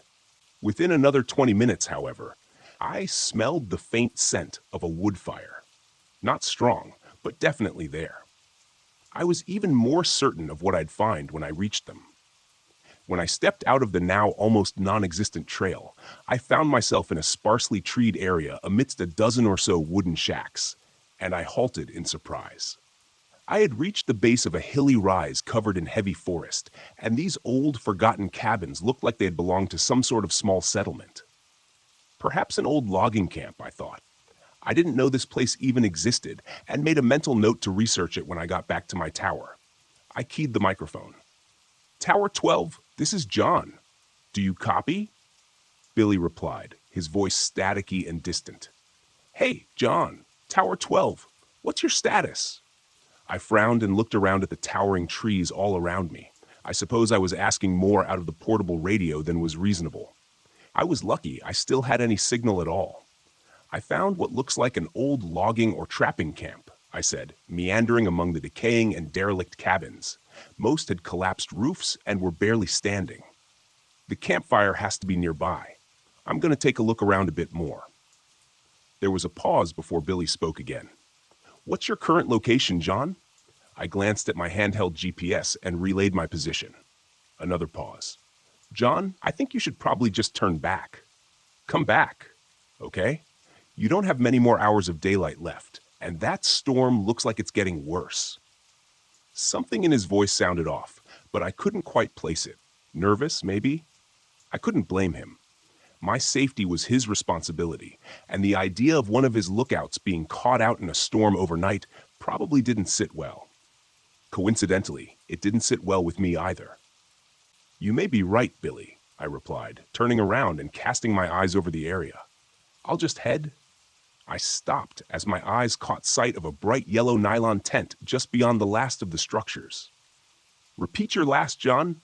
I didn't get that. Stand by. Tower 12, I said absently, making my way toward what I now realized was a small cluster of 3 modern tents situated around a central fire ring. The fire had been completely extinguished, but the embers still smoldered lowly, the source of the smoke. I looked around for the campers. Nothing. No one in sight or earshot. Sleeping bags and electric lanterns were still inside the tents, though I couldn't find any backpacks or supplies. Hello? I called out, turning in a circle. I'm with the Forest Service. Is anyone here? Nothing. Just the muted echo of my own voice. I was about to dump some dirt on the remaining embers of the campfire and call it a day when I noticed the narrow footpath leading toward the slope. In the soft dirt were clearly recent footprints heading away from the camp. I keyed the mic again. Tower 12, this is John. I found the source of the smoke. It's a campfire, all right? Nothing to be concerned about, Billy answered almost immediately. Roger that, John. Head back home. I paused a moment, curiosity pulling me toward the footpath. I'll be heading back shortly, Billy. Just want to check something out first. I wouldn't screw around out there, John, Billy replied, an edge to his voice. Better head back now so you can beat the storm. His last sentence didn't exactly sound like a suggestion. Something had him rattled. I hesitated before answering. Acknowledged, I said, knowing full well I was going to check out the path before heading back. Still, I didn't feel like arguing with my supervisor over something so small. Just a quick walk up that path, then I'd be on my way. This path was even less established than the one I'd been on earlier, but I could clearly see the campers' imprints in the dirt as I went. Before long, I emerged into a small clearing, eyes widening with yet another unexpected discovery. The rough-hewn timber that framed the entryway was set into the near vertical slope of the hillside before me. It created a dark tunnel entrance that had clearly been sealed off with a heavy iron gate many years ago, likely by the Park Service to keep inquisitive hikers from falling to their deaths in an old, abandoned mine shaft. So it had been a mining camp, not a logging one. I didn't know there were any mines near here. Hell, I wasn't even sure what they could have been mining for. Coal? Maybe gold? Did they even have gold mines in Tennessee? Who knows? Certainly not me. Clearly, regardless, now that gate stood wide on its hinges, the remains of a rusted chain and antique padlock lying in the dirt nearby. Hell, I couldn't just turn around and leave. One of these dumbass campers had decided it'd be fun to explore a closed and restricted mine entrance. This is Tower 12. This is John D. Reed. Billy probably wouldn't be happy that I'd continued my exploration after he told me to head back, but there was nothing to do about it now. I wasn't equipped or trained for any sort of cave exploration or rescue. The Rangers had very specialized teams for that sort of thing. But I could at least poke my head inside and see if there were any campers, or hear them, confirm if they went inside. No answer from the radio. I tried again, with the same results. I tried a different approach. Tower 15, this is John from Tower 12. Do you copy? I said into the radio. I figured I might be able to at least get Nathan's attention if I was out of range of Billy. Tower 12. There was a burst of static that sounded like it might have contained the hint of a human voice, but it was too distorted and distant to make anything out. There was only a moment of indecision before I made up my mind. I knew it was reckless going into the mine, especially when my supervisor believed I was currently on my way back to the tower. But I had this nagging intuition that something might be wrong with the whole situation.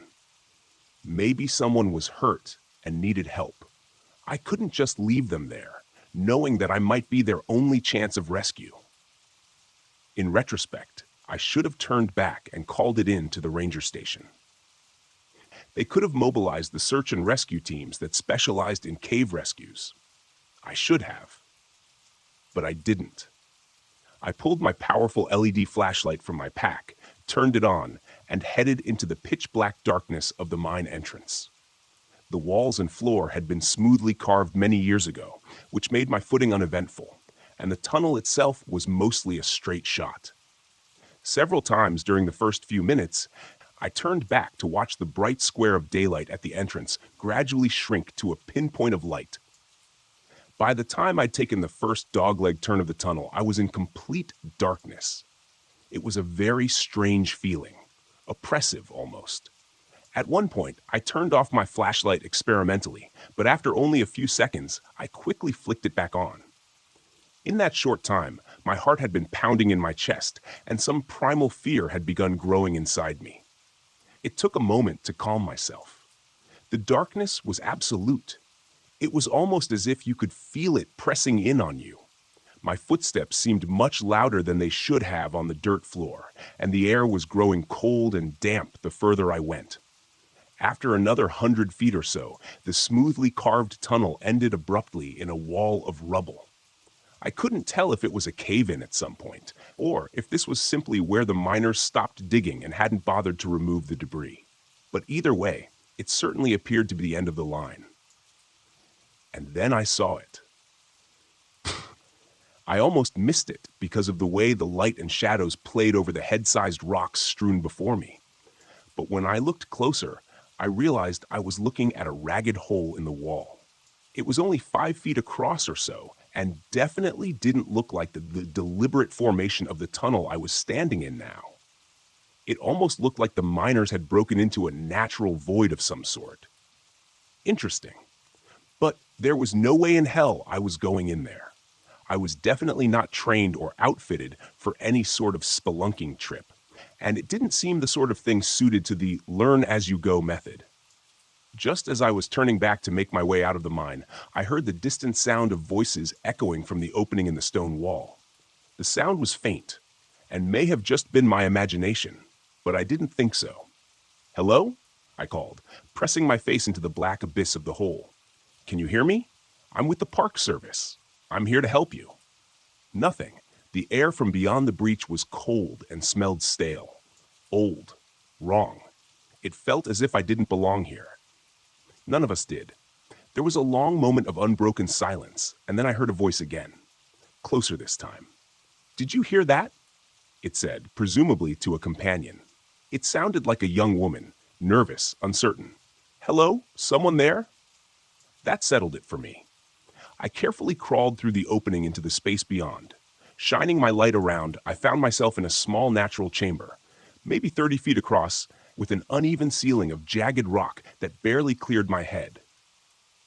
The first thing that caught my attention was the cracked lantern lying on the ground.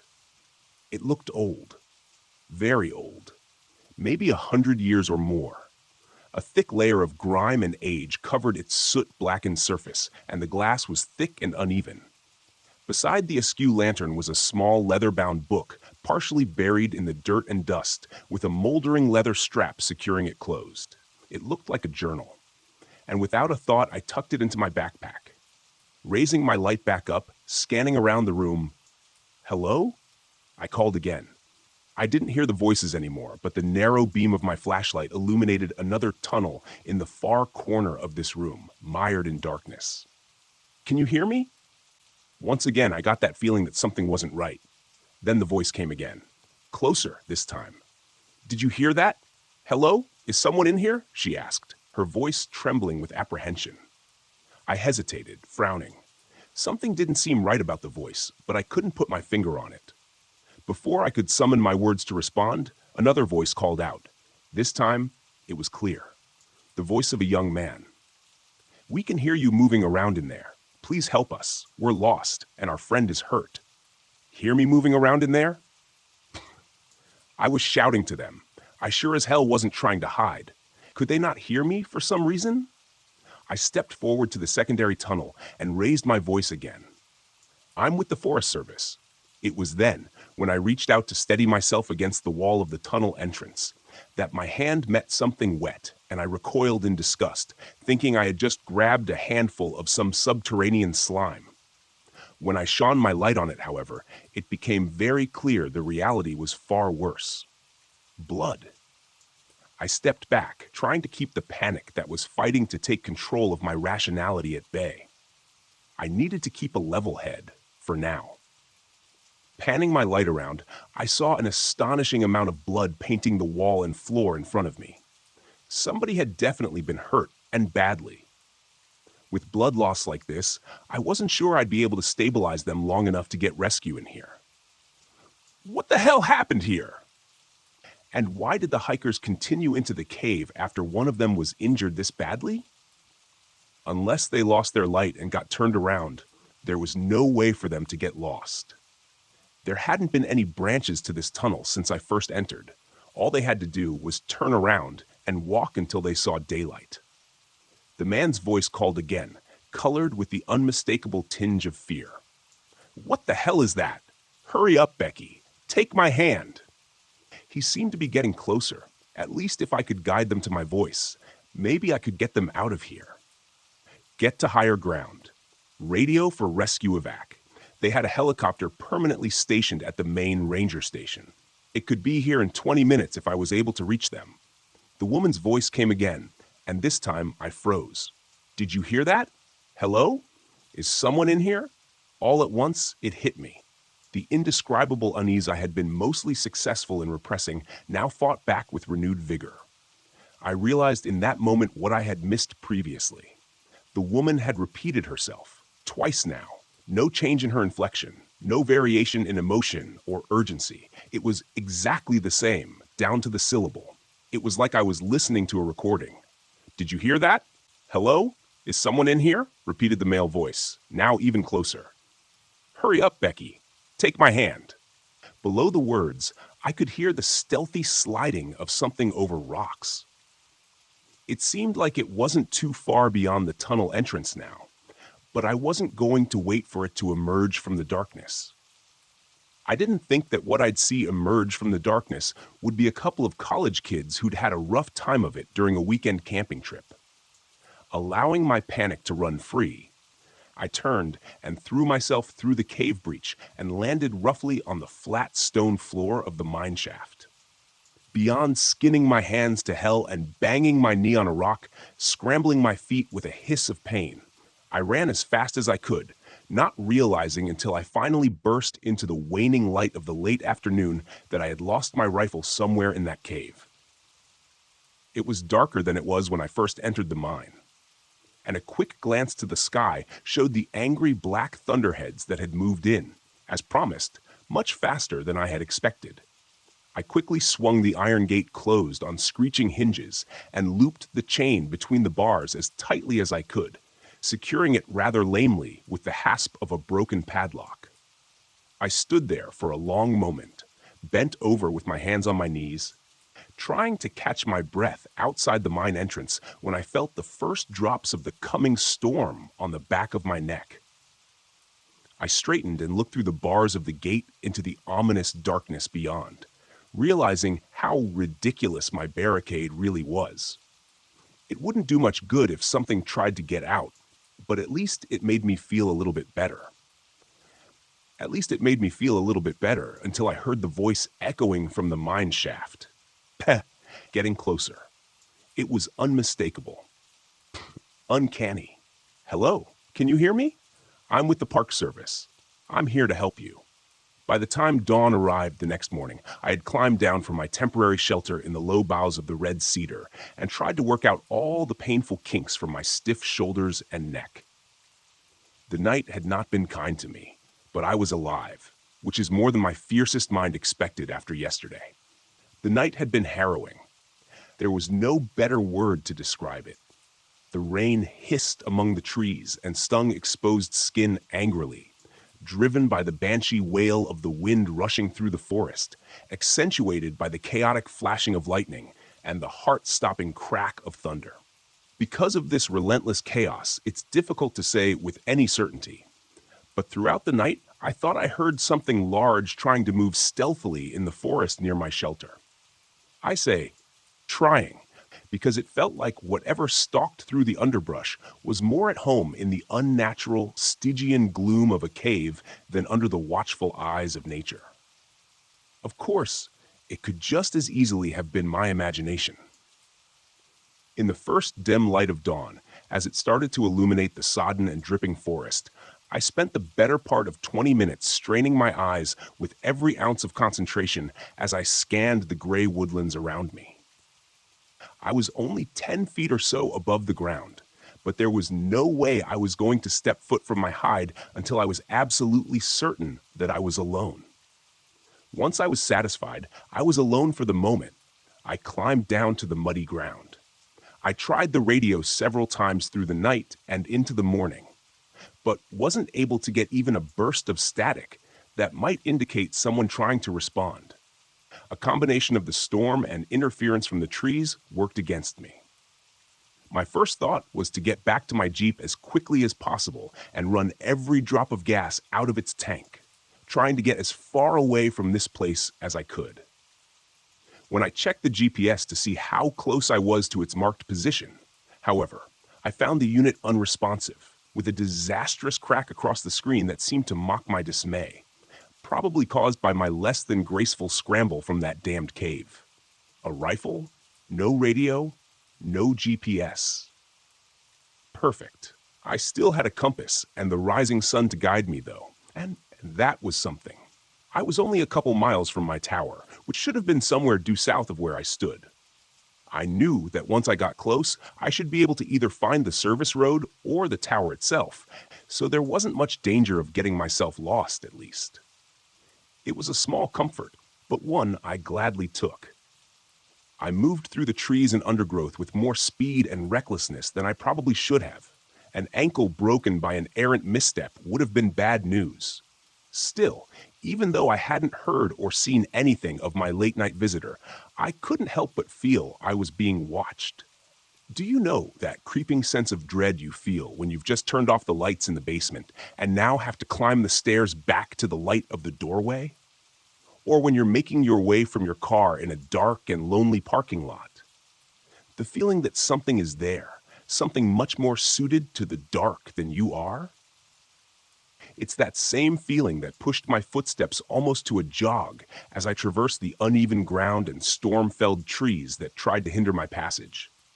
For the next hour, I moved at this pace, aware of every rasping lungful of breath, knowing that I should pause and rest for a few minutes, as pushing myself to fatigue would only increase my chances of falling or hurting myself. I imagined myself lying in blinding pain next to an unseen chuck hole, clutching at a broken leg and watching as the sunlight began to dim with the onset of dusk, waiting for whatever hunted my trail to find me. What would happen? Would I even have time to look on its visage before it struck? Did those campers in the cave? A misstep and a stumble that nearly made this nightmare a self-fulfilled prophecy jarred me back to the present. Against all instinct, I forced my pace to slow, first to a trot, then to a walk, and then reluctantly, I stopped completely, trying to catch my breath while I scanned the dense woodland around me. Nothing. No. Not nothing. As my heart began to slow and my breathing returned to a more manageable cadence, I turned my gaze back in the direction I had been headed, and an unconscious smile found its way to my lips. The sun had risen high in the morning sky during my flight, and now I caught a flash of its reflection on the windows of my tower, not 200 yards directly ahead of me. I laughed aloud with relief, fully aware that this fear-tinted eruption was closer to the manic cackle of lunacy than anything else. I didn't care, though. My feet started forward on their own, quickly reaching a brisk pace. A few minutes later, I burst out of the trees into the maintained clearing surrounding my tower, feeling the full sunlight on my face for the first time since yesterday. Had it only been a day? It seemed like longer. I was so filled with relief that I didn't even register the fact that the forestry department Jeep sat parked near my fenced-in tower until I started entering the combination into the gate lock. The faded white 12 emblazoned on the corner of the windshield told me that it was Billy's Jeep, which wasn't much of a surprise. I realized after a moment, after not hearing back from him, that I was more surprised I hadn't returned to find an entire search and rescue team making preparations to search for their lost puppy. I punched the 4-digit code into the mechanical combination lock on the gate and stepped through, making sure to close and lock it behind me. I stood there for a moment, staring through the tall chain-link fence at the dense tree line, wondering if something waited just out of sight in the shadows, staring back at me with hungry anticipation. I shook off the sudden chill as best as I could and made my way quickly to the staircase, taking the steps 2 at a time. Billy was going to be pissed at me, I was sure, but that thought was a fleeting one that didn't take purchase. His displeasure was the least of my concerns right now. When I reached the top, I threw open the trapdoor and suddenly found myself looking down the muzzle of a very large rifle. Even in that brief moment of abrupt shock, I could register how the barrel trembled in the hands of its agitated master, and I wondered how close I came to having my life ended in a brief flash of light. The moment only lasted a second or two, and then Billy hastily swung the rifle away in a safe direction. "Damn it, John," he exclaimed, his tone an incongruous mixture of relief and fear. "I almost shot you." I stepped fully through the trap door and let it close behind me. "Jesus, Billy," I breathed, leaning back against the railing. I suddenly felt weary and realized it was likely the adrenaline now rushing through my system that had kept me moving at such a hurried pace throughout the morning. "Where the hell have you been?" he demanded, stepping back inside my shack and taking a chair at the small table in the center of the room. I noted with mild interest that he kept the rifle leaning against the table beside him instead of stowing it in the rack over the door, but decided not to comment on it. Billy Johnson was in his middle years, maybe 45 or so, with a bit of a gut and grayish-brown hair, trimmed clothes. He wore an impressive mustache that reminded me of something an Old West gunslinger might sport. He was dressed in typical attire, khaki Forest Service shirt and brown cargo pants. In addition to the rifle, I had had the unfortunate opportunity to closely examine a moment earlier. I noticed that he wore his .500 Magnum in a holster at his side. That wasn't too unusual. When in the bush, bears and mountain lions can sneak up on you unawares. Having a hand cannon within easy reach goes a long way toward taking the fight out of them if necessary. It was a little unusual for a drive over to another tower, I suppose, but not exceptionally so, given the circumstances. I took the opposite chair, dropping my pack to the floor next to me. I realized my legs were still shaking anxiously and placed my hands on my knees to try to calm them. He was trying to deflect, but he was horrendously bad at it. He knew something. I was sure of it. "You know where I've been," I replied, gambling on instinct. I watched his face closely for a reaction and wasn't disappointed when he winced and turned his focus out the window and over the forest to the north.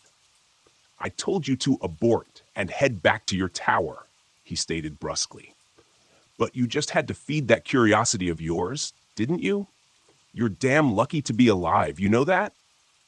From my chair, I reached under the cupboard to my right and pulled a half-empty bottle of Jameson and a couple of mostly clean glasses. Billy turned his head and raised an inquisitive eyebrow. Alcohol was a no-no up here, but when I poured and handed him one of the glasses, he accepted it without a word. I took a pull from the other. "It's my own damn fault, I suppose," he continued, turning back fully to me. "It's been so long since anyone's even thought of Camp LeClaire that it didn't even click for me when you told me where you saw the campfire." I took another drink and then poured a bit more of the whiskey. "Camp LeClaire," I repeated. "That old mining camp?" "Logging camp, actually," he corrected me. "The mine was there long before the East Atlantic Logging Company set up out there. Nobody knows who dug it. Hell, nobody even knows when it was dug, a long time before the 19th century at least. Camp LeClaire was established in 1872, and the mine was old even before that." He looked at me in earnest for the first time since I'd returned and frowned. "You look like hell, John. Got caught in the storm, I'm guessing. Hell of a storm." I only raised my eyebrows as if to say, "What an understatement." Billy nodded knowingly and took another swallow. "Did you find the campers at least?" I shook my head and turned to look out the window to the north, where I could almost envision the black void of that mine entrance staring back at me. "No," I said softly. "I tracked them to the mine but lost them in the cave." I jumped when Billy's glass hit the floor and he was out of his chair before I even realized it. Billy hadn't moved from his seat, but now both hands were splayed on the table before him as if to steady himself. His pale blue eyes were wide and fixed on me. "You went into the cave?" he said, a sudden and horrifying realization dawning on him. It was then I realized my mistake. He hadn't known. He thought I had just discovered the camp and the mine, and then got caught in the storm overnight. A close call, but nothing that couldn't be undone.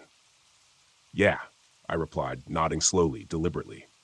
"Yeah, I went into that cave looking for the campers. The gate had been cracked open already. I'm not sure by whom or when." I leaned forward in my chair and stared hard at him. "Billy, there's something in there. I think it got those campers. I think it followed me out." Billy Johnson's face had gone white then, and I thought for a moment he might pass out. He scooped his glass up from the floor with numb fingers and poured himself another splash of whiskey, downing it in one gulp. When he spoke again, it sounded far away and distant. "Utami," he muttered. "That's what the Chickasaw called it, and they were here long before we ever were. Blur is what the white man called it, among other names, Kuatami." He nodded. "False brother, lying man, something like that. Hell, I don't know. What do I look like, a translator?" "It means bad," he continued. "No matter what language you speak, it means something's out there that isn't supposed to be, something that was locked away a long time ago and forgotten." It was then that he stood and grabbed his rifle, as if suddenly remembering something. "I need to get back to my tower and make a call now." I gestured to the radio base station sitting patiently on the table near the door. "Why not use mine?" Billy shook his head. "Sorry, John. It doesn't work that way. Special phone, special number. I just hope I'm not too late." I started to stand. "I'll go with you," I said. He pointed a stern finger at me and narrowed his eyes. "No, you stay here, strap on your handgun, and make sure it's loaded." His voice was calm, almost cold, and didn't leave much room for debate. Still, I had no desire to stay alone with whatever this angler thing was roaming around out here. "Billy, I can go with you. I can help." I started to argue, but it was quickly cut off when he took a menacing step toward me. And I realized quickly how much I'd underestimated him because of his normally easy manner. "You will stay in your goddamn tower, and you will follow orders," he roared. I took an unconscious step back and reclaimed my seat, only managing a shaking nod in agreement. He took a trembling breath, pointed at the radio, and said in a slightly less terrifying tone, "And keep that thing on. As soon as I'm back at my tower, I'll radio you with updates." A moment later, he was gone, and the trapdoor slammed shut behind him. I stood and retrieved the Pelican case from under my cot. Inside was the same model of .500 Magnum revolver that Billy had been wearing, heavy and cold in my hands. I loaded it and belted it on the leather holster, feeling the reassuring weight tugging at my waist. "John?" I heard Billy call from below. I went outside to the walkway, leaning over the railing. He was standing beside his Jeep, 50 feet below, shielding his eyes from the bright sunlight as he looked up at me. "Make sure to keep everything locked. I'll come back for you," he shouted. I raised a hand to him and slid the latch shut on the trapdoor with my toe. I turned back into my shack as I heard Billy's Jeep fire up, and a moment later, it drove off down the rough service road toward his tower. I glanced back to the north, to the place where I had first seen the campfire smoke rising the day before, and suppressed a shudder. I was alone again, safe in my tower and armed, but alone. Abruptly, like an unexpected wave of nausea, the feeling that I was being watched washed over me with a chill, making the hairs on the back of my neck stand on end. I looked back over my shoulder to where Billy had been only a minute before, but saw only the rough service road and dense, impenetrable tree line beyond. That's probably just my imagination, but the feeling didn't diminish, and with every passing breath, I was more and more certain that there was something nearby, just out of sight, standing stone still in the gray-green foliage, waiting. I stood there a long moment, eyes straining for any hint of movement or alien shape among the shadows. But if there was, my human eyes weren't sharp enough to pick it out. I stepped back through the open doorway of my shack and dropped down into the chair again, my eyes catching the bottle of whiskey before me. I was tempted to pour another drink to help settle my nerves, but I could already feel the tickle of a buzz at the edges of my mind from what I'd already drunk, and quickly decided that was the last thing I needed for my reflexes and awareness to be dulled right now. I'd made more than one poor decision in the last 24 hours, and I didn't think adding another to the pile was such a great idea. Grabbing the bottle, I screwed the cap back on and reached to return it to the sparse cover to my right. As I did so, my boot caught my pack, knocking it over. Without a thought, I reached down to move it out of the way, and then remembered the old weather journal tucked inside the front pocket, the one I'd found in the cave. I reached into the unzipped front pocket. For a frustratingly alarming moment, my searching hand couldn't feel anything in the compartment, and I feared that I'd lost it in my chaotic escape. But then my fingers brushed the familiar shape, and I withdrew it, setting it in front of me on the table. I could see the book much more clearly now in the daylight. It wasn't overly large. A little larger than my hand, and maybe the thickness of my thumb. There were no markings on the front except for a simple, grimy brass loop that secured the leather strap holding it closed. I wasn't sure I wanted to see what was inside, but I needed some answers. Anything. A stray sound from the trees below rose to my ears, and I froze, listening intently for more, but none came. The forest around me was silent again, and I turned my attention back to the journal, pulling the strap free from the cover and turning to the front page. "From the pocket of Andrew Robinson," it said. The writing was neat and compact and distinctly male. The ink was a rich black, scrawled upon brittle yellow pages, and though faded with the years, was still mostly legible. I turned to the next page, where the entries began. I felt as though I had dropped into his account midway, as though this was just the latest in a series of journals that Andrew Robinson had been keeping. 23rd July, 1891. After nearly a week of hard overland trekking, we reached the abandoned camp late this afternoon, exactly where the old trapper said we would. Sequoia Arpani, tracker, has once again astonished me with his overland navigation skills. I must admit I was skeptical at the Yar in the old tavern, spun the crowded confines of the common house in Dun Creek, especially after I smelled the liquor on his breath. But the professor never gathered a moment. The man's instincts for reading human character are absolutely singular. The camp looks to have been abandoned, and I have to admit a certain unease as we inspected the rough cabins. There isn't a soul to be found, and it looks years abandoned, yet everything stands as if awaiting the logger's return at any moment. Strange. 24th July, 1891. Our small troop both intrepid adventurers, made camp in the center of LeClaire last night. Those cabins likely would have been more comfortable, but I doubt any of us would have felt at ease intruding upon them. Richards laughed it off when someone mentioned how peculiar it was that the loggers had departed in such a hurry that they abandoned their personal possessions. But I could see in his eyes that he felt it odd as well.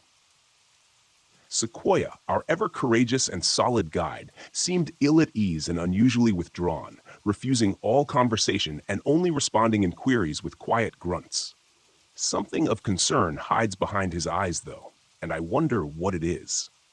Only the professor seems unmoved by the unusually still atmosphere of this place, and his typical infectious positivity keeps working at our unease, keeping it from expanding beyond its current state. Today, we spent much of the day exploring the area surrounding Camp LeClaire, and the sunlight was nearly spent when Dobson burst back into camp with news of his discovery.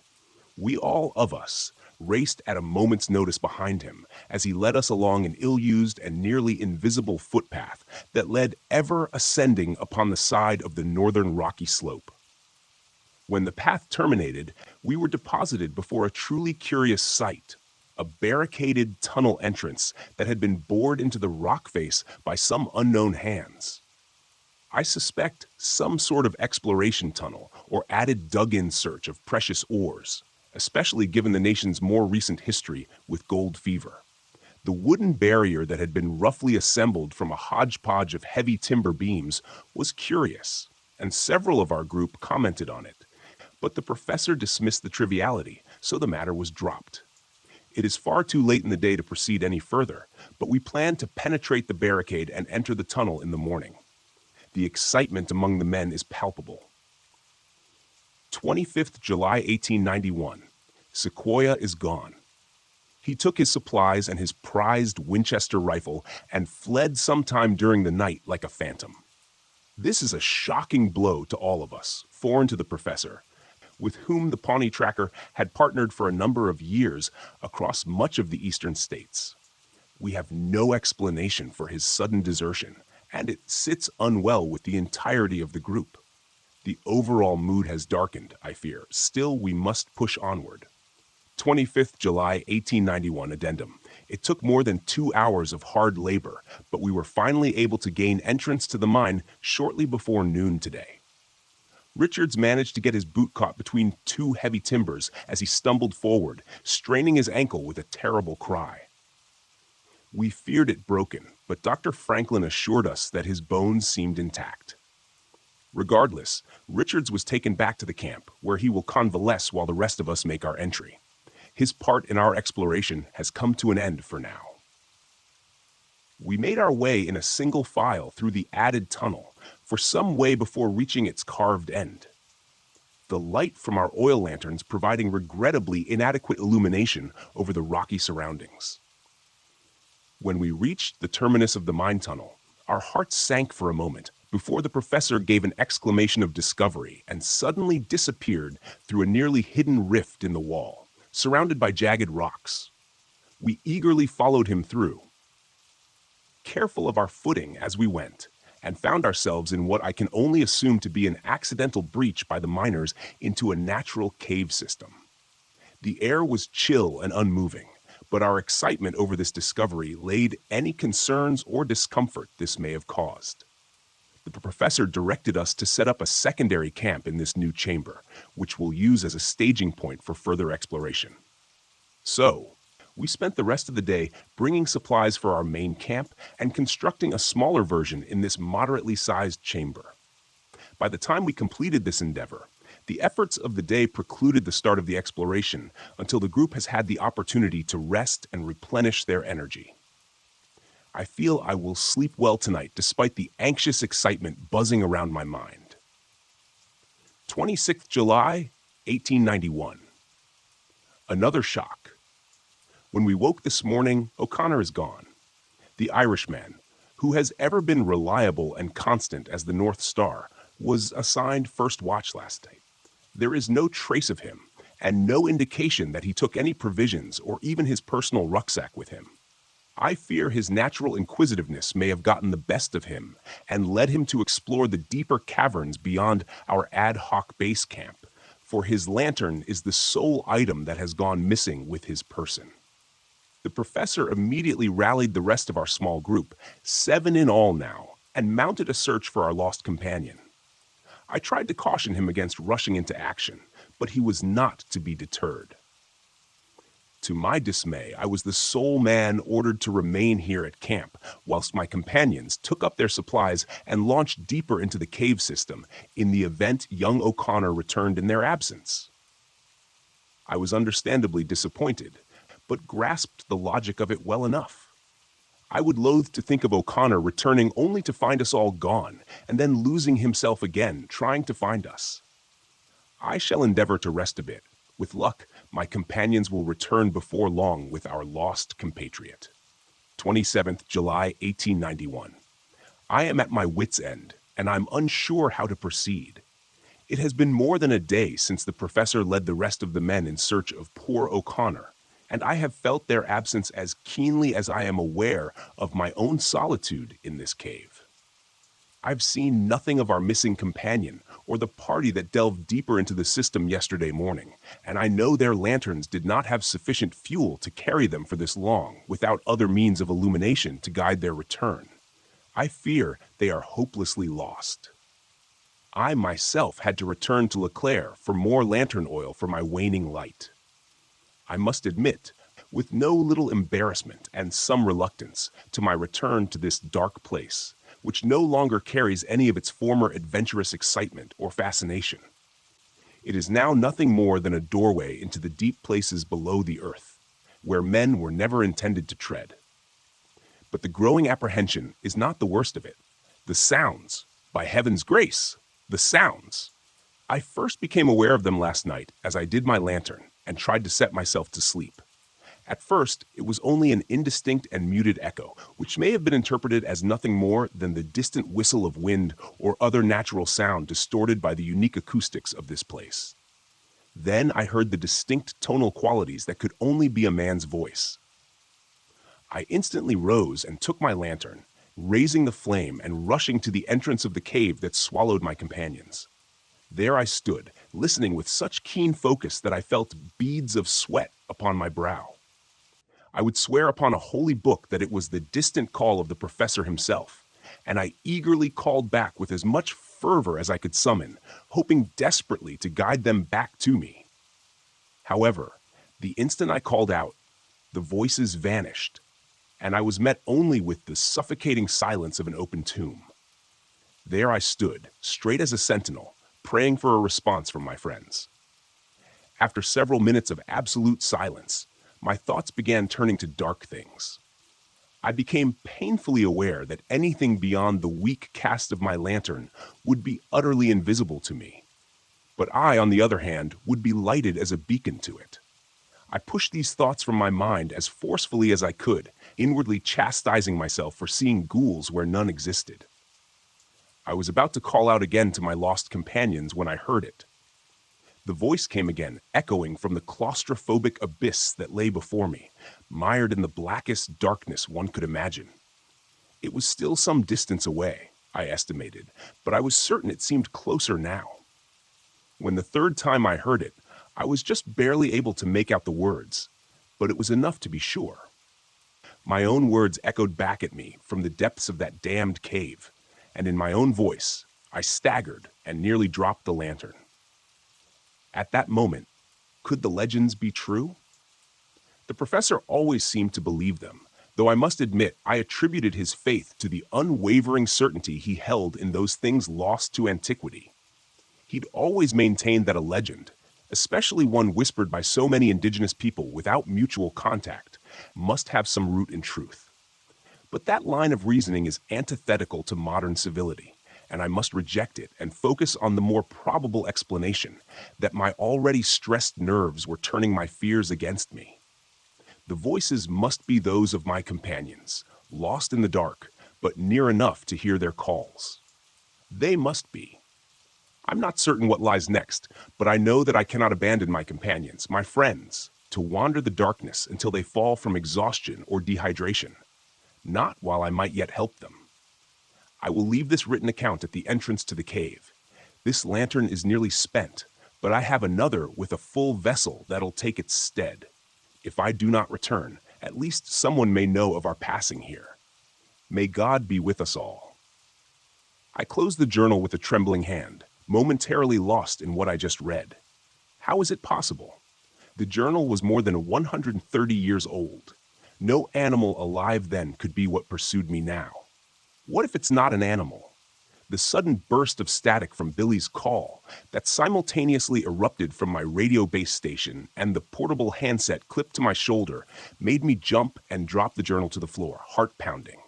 I cursed under my breath and keyed the microphone. "Go for Tower 9, I answered, my voice tight as I spoke.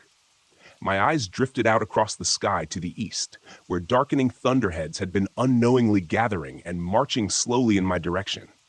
I shook my head. Icing on the cake, I thought. "John, what's your position?" asked Billy, the self-assured authority that filled his tone now strangely absent, replaced with something else, fear. I frowned a moment at the question before answering. "What do you think, Billy? I'm in my tower, just like you told me." A strange pause before he spoke again. "John, this isn't some sort of joke, right? You're not outside my tower?" I was growing more agitated by the moment. What sort of question was that? I had no Jeep. There was no way I could have made it to his tower in such a short amount of time, even if I'd wanted to. "No, Billy," I answered with more force than I intended. "I'm not outside your tower." I stopped mid-sentence, a horrified realization sweeping over me. In that moment, I tried to speak, but my mouth had gone dry. "Billy," it was all I could muster. The radio was silent as my eyes slowly drifted to the west, where I could just make out the small, lonely shape of Tower 12. Barely visible over the darkening blanket of green. Was that a gunshot? Another night, another goddamn night stuck in this window-lined prism. At least I have a good view, so I guess that's something. The storm raged all night again last night, and only let up just before dawn. At one point, the winds were gusting hard enough to rock the tower, which was a bit disconcerting to say the least. As I stand out on the wet catwalk around my shack, I see that the clouds haven't let us go just yet, and look every bit as pissed off as they did yesterday afternoon. It seems like the last dry season has come to an end, which is good since I've been slacking a bit on my fire-watching duties over the last couple of days. Gallows humor, right? Due to that, or I'm sitting in the corner in a fetal position crying. I've been told by my ex-fiancée that I'm not an attractive crier. I haven't heard Pete from Billy since his last terrifying broadcast to me yesterday. I tried to reach him several times since then, but no dice.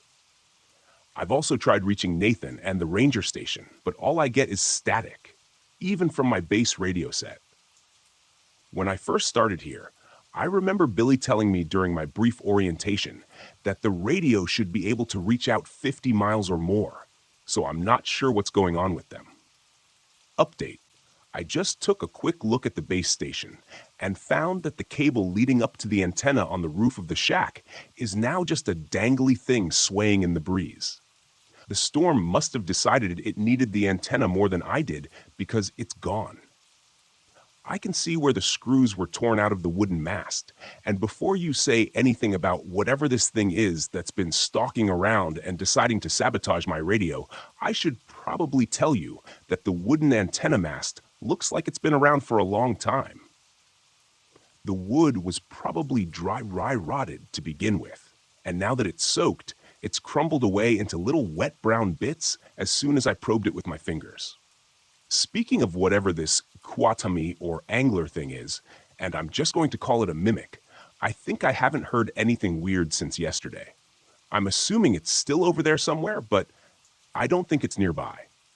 If it's still anywhere around here, it's probably somewhere over near Tower 12, or at least that's what makes the most sense to me anyways. Which brings me to my shiny new lunatic idea. My Jeep. It can't be more than a mile down the northern track, still sitting there in front of that fallen pine. I could probably get to it in less than an hour, even with this wet and muddy ground. It had almost a full tank of gas, and I'm pretty sure I could outrun this mimic thing in it if I could get a straight shot down the service road.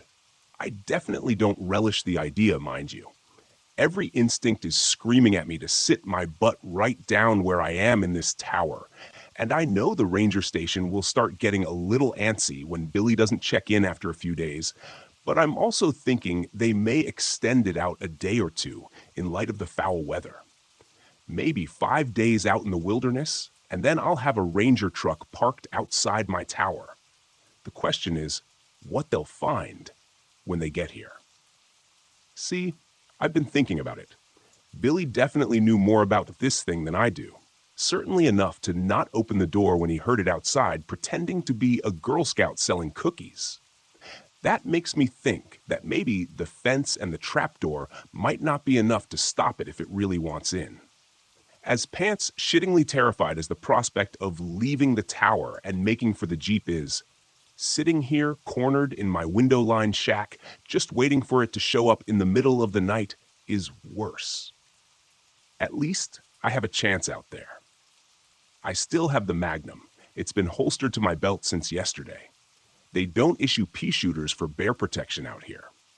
This thing is the most powerful handgun in mass production.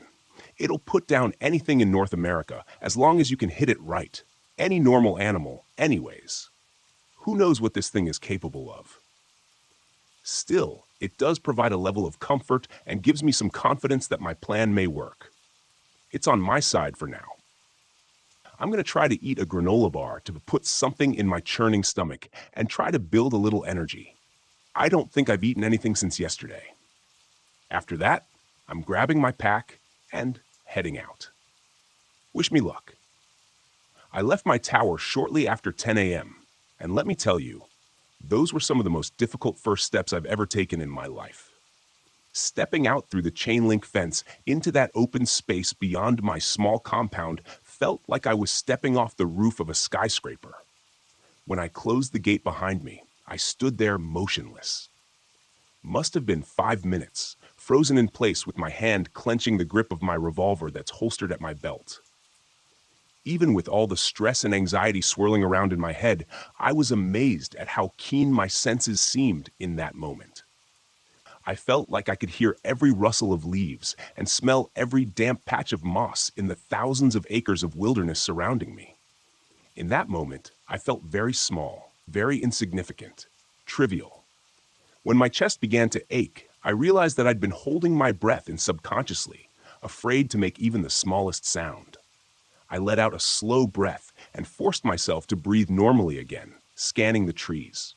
I turned slowly in a circle, eyes searching for anything that seemed out of place, like it didn't belong.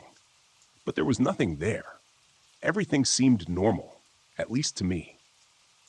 Casting one last look over my shoulder at the refuge of my tower, I started off along the seldom-used service road to the north, careful of my footing on the muddy and uneven ground. I allowed myself to move at a slow jog, fast enough to make good progress, but not so fast that I was announcing my presence to the world. Not so fast that I couldn't hear the forest around me over my own breathing. I stopped a couple of times during my trek to catch my breath and take a drink of water, and thankfully still seemed alone and unpursued for now.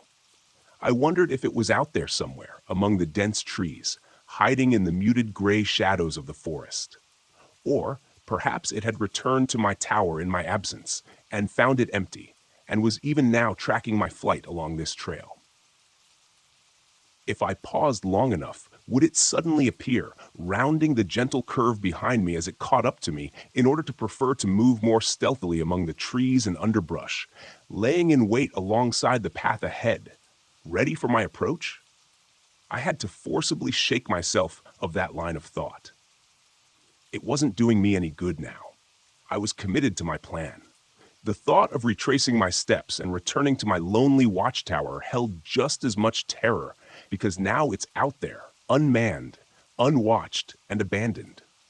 For all I know, the mimic could be there at this very moment, ransacking my shack.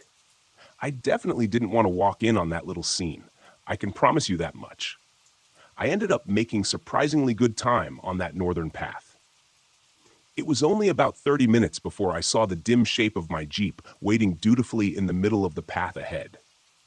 The matte tan paint job and black cloth roof stood out remarkably well against the muted greens and browns of the surrounding forest. Urging my pace to quicken, I covered the last 100 yards before I even realized it and found myself standing at the door, hand on the handle. I paused. A chill ran down my spine, inciting an unbidden shiver, and I realized then how quiet the forest around me was. I wasn't sure how long it had been this way. I felt that something was out of place, and so did the native fauna. On any given day, the trees were alive with the sounds of wildlife. Squirrels and chipmunks chittered, insects buzzed, and 1,000 varieties of birds called and sang from the treetops. Not now, though. Now it was as if they had all left. It felt very alone in that moment, only not quite alone. Somewhere out there, in that sea of trees, something stalked, something that didn't belong in the light of day, something that didn't belong under the watchful eyes of Mother Nature. I was pretty sure she wouldn't have let something like the mimic evolve had it not been hidden in its underground realm. The door of the Jeep was thankfully quiet as I depressed the latch and swung it open. If this had been a horror movie, I'm sure an ear-splitting screech would have erupted from its hinges. But in real life, we tend to take care of these vehicles pretty well. In the best of times, they are the only convenient transportation for 20 miles or more. In times like this, though, it was likely the only thing that would save my sorry ass. I jumped in and pulled the door shut behind me with a dull thunk, subconsciously locking it. I almost laughed when I did that. The entire top of the Jeep was nothing more than canvas and plastic windows.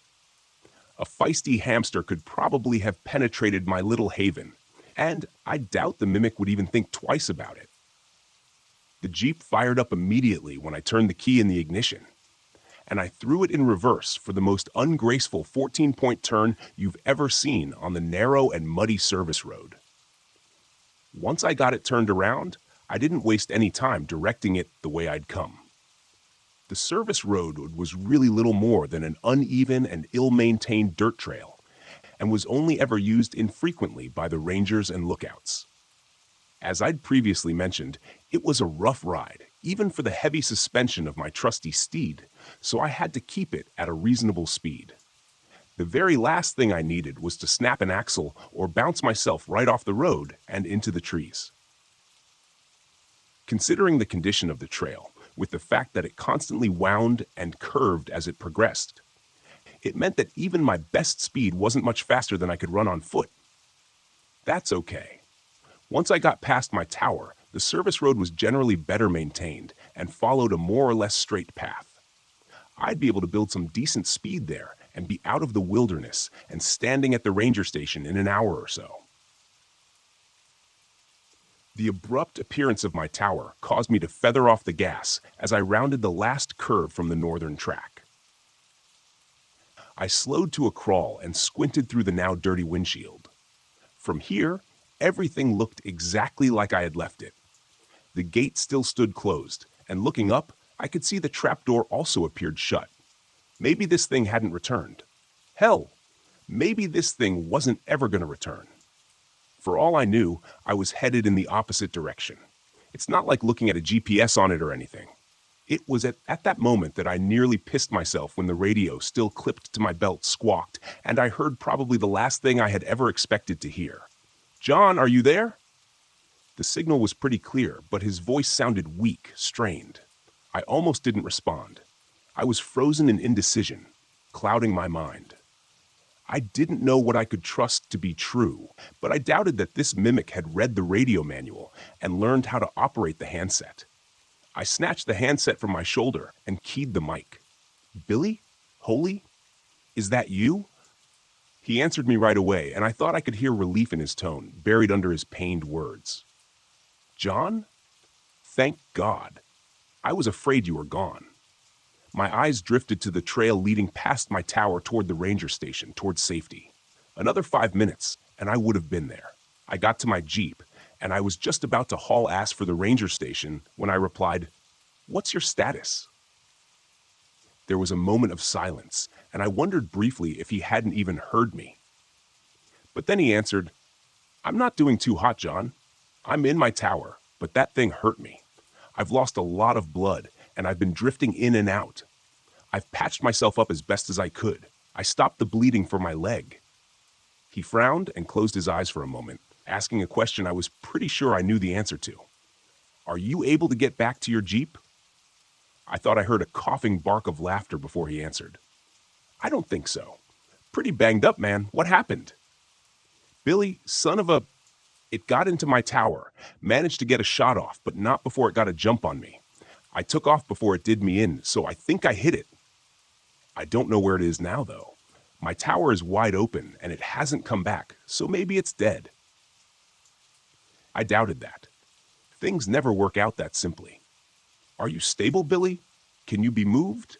Another silence, and then he said, "I know what you're thinking, John. Just turn your Jeep around and haul ass to the ranger station. That's an order." I dropped my forehead to the steering wheel, closing my eyes and cursing. It would have been easier if Billy hadn't radioed me. I know it's selfish. I know I'm an idiot for even thinking it, but I could have been blissfully out of range if he'd only waited for 10 more minutes. Still, I put the throttle down and got the hell out of there.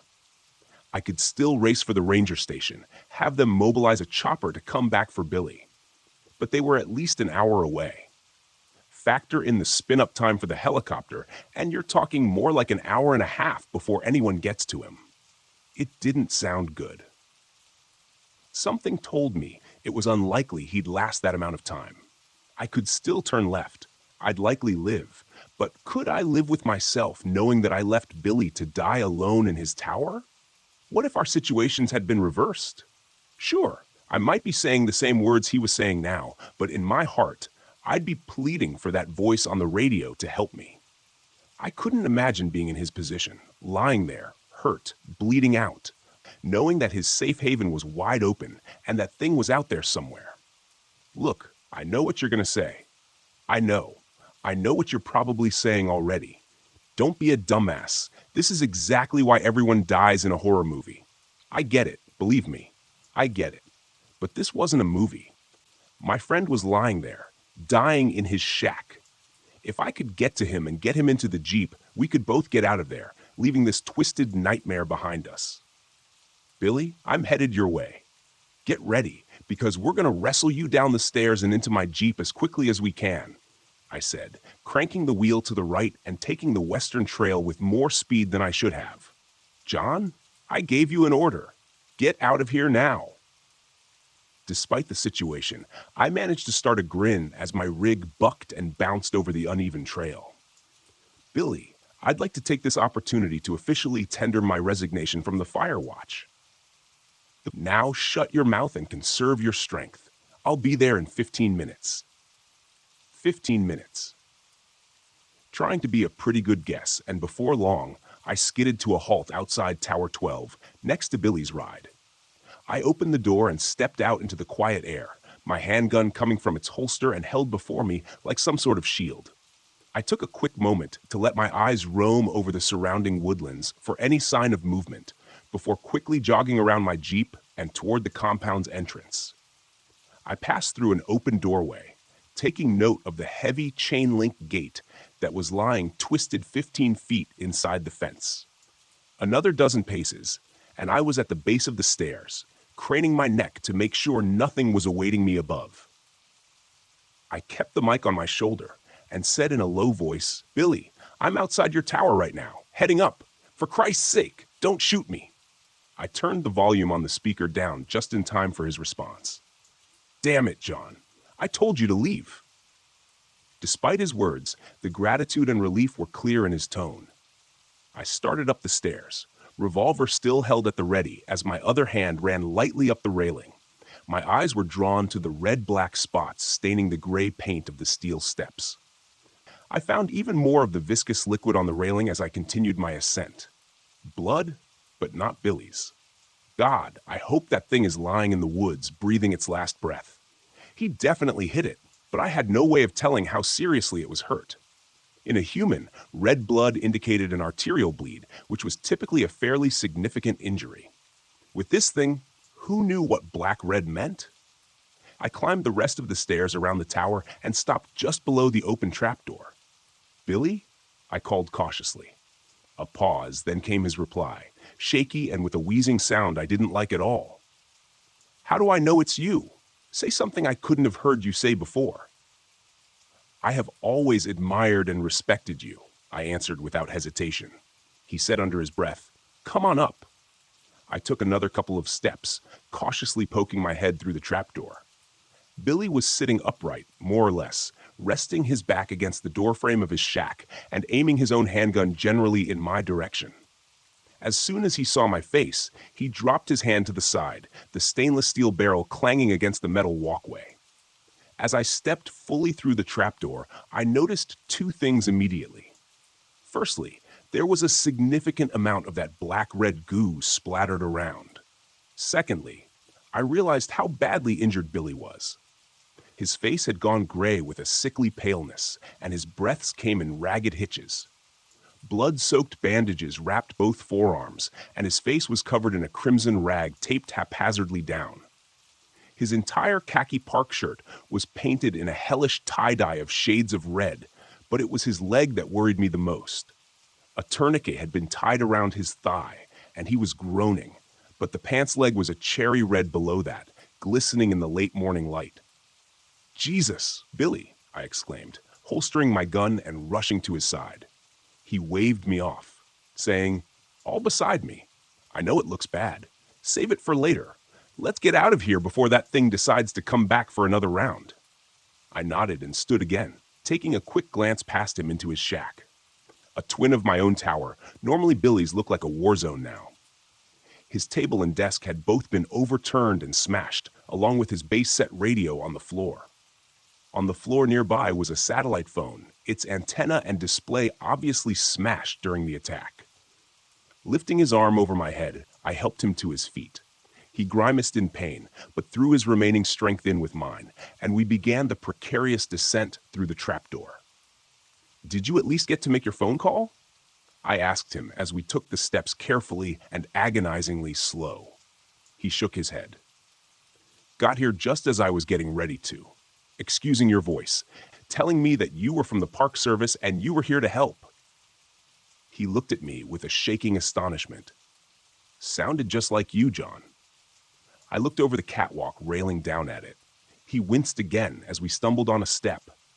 "Almost there, John," he continued. "Well, yeah, I've never seen anything like it."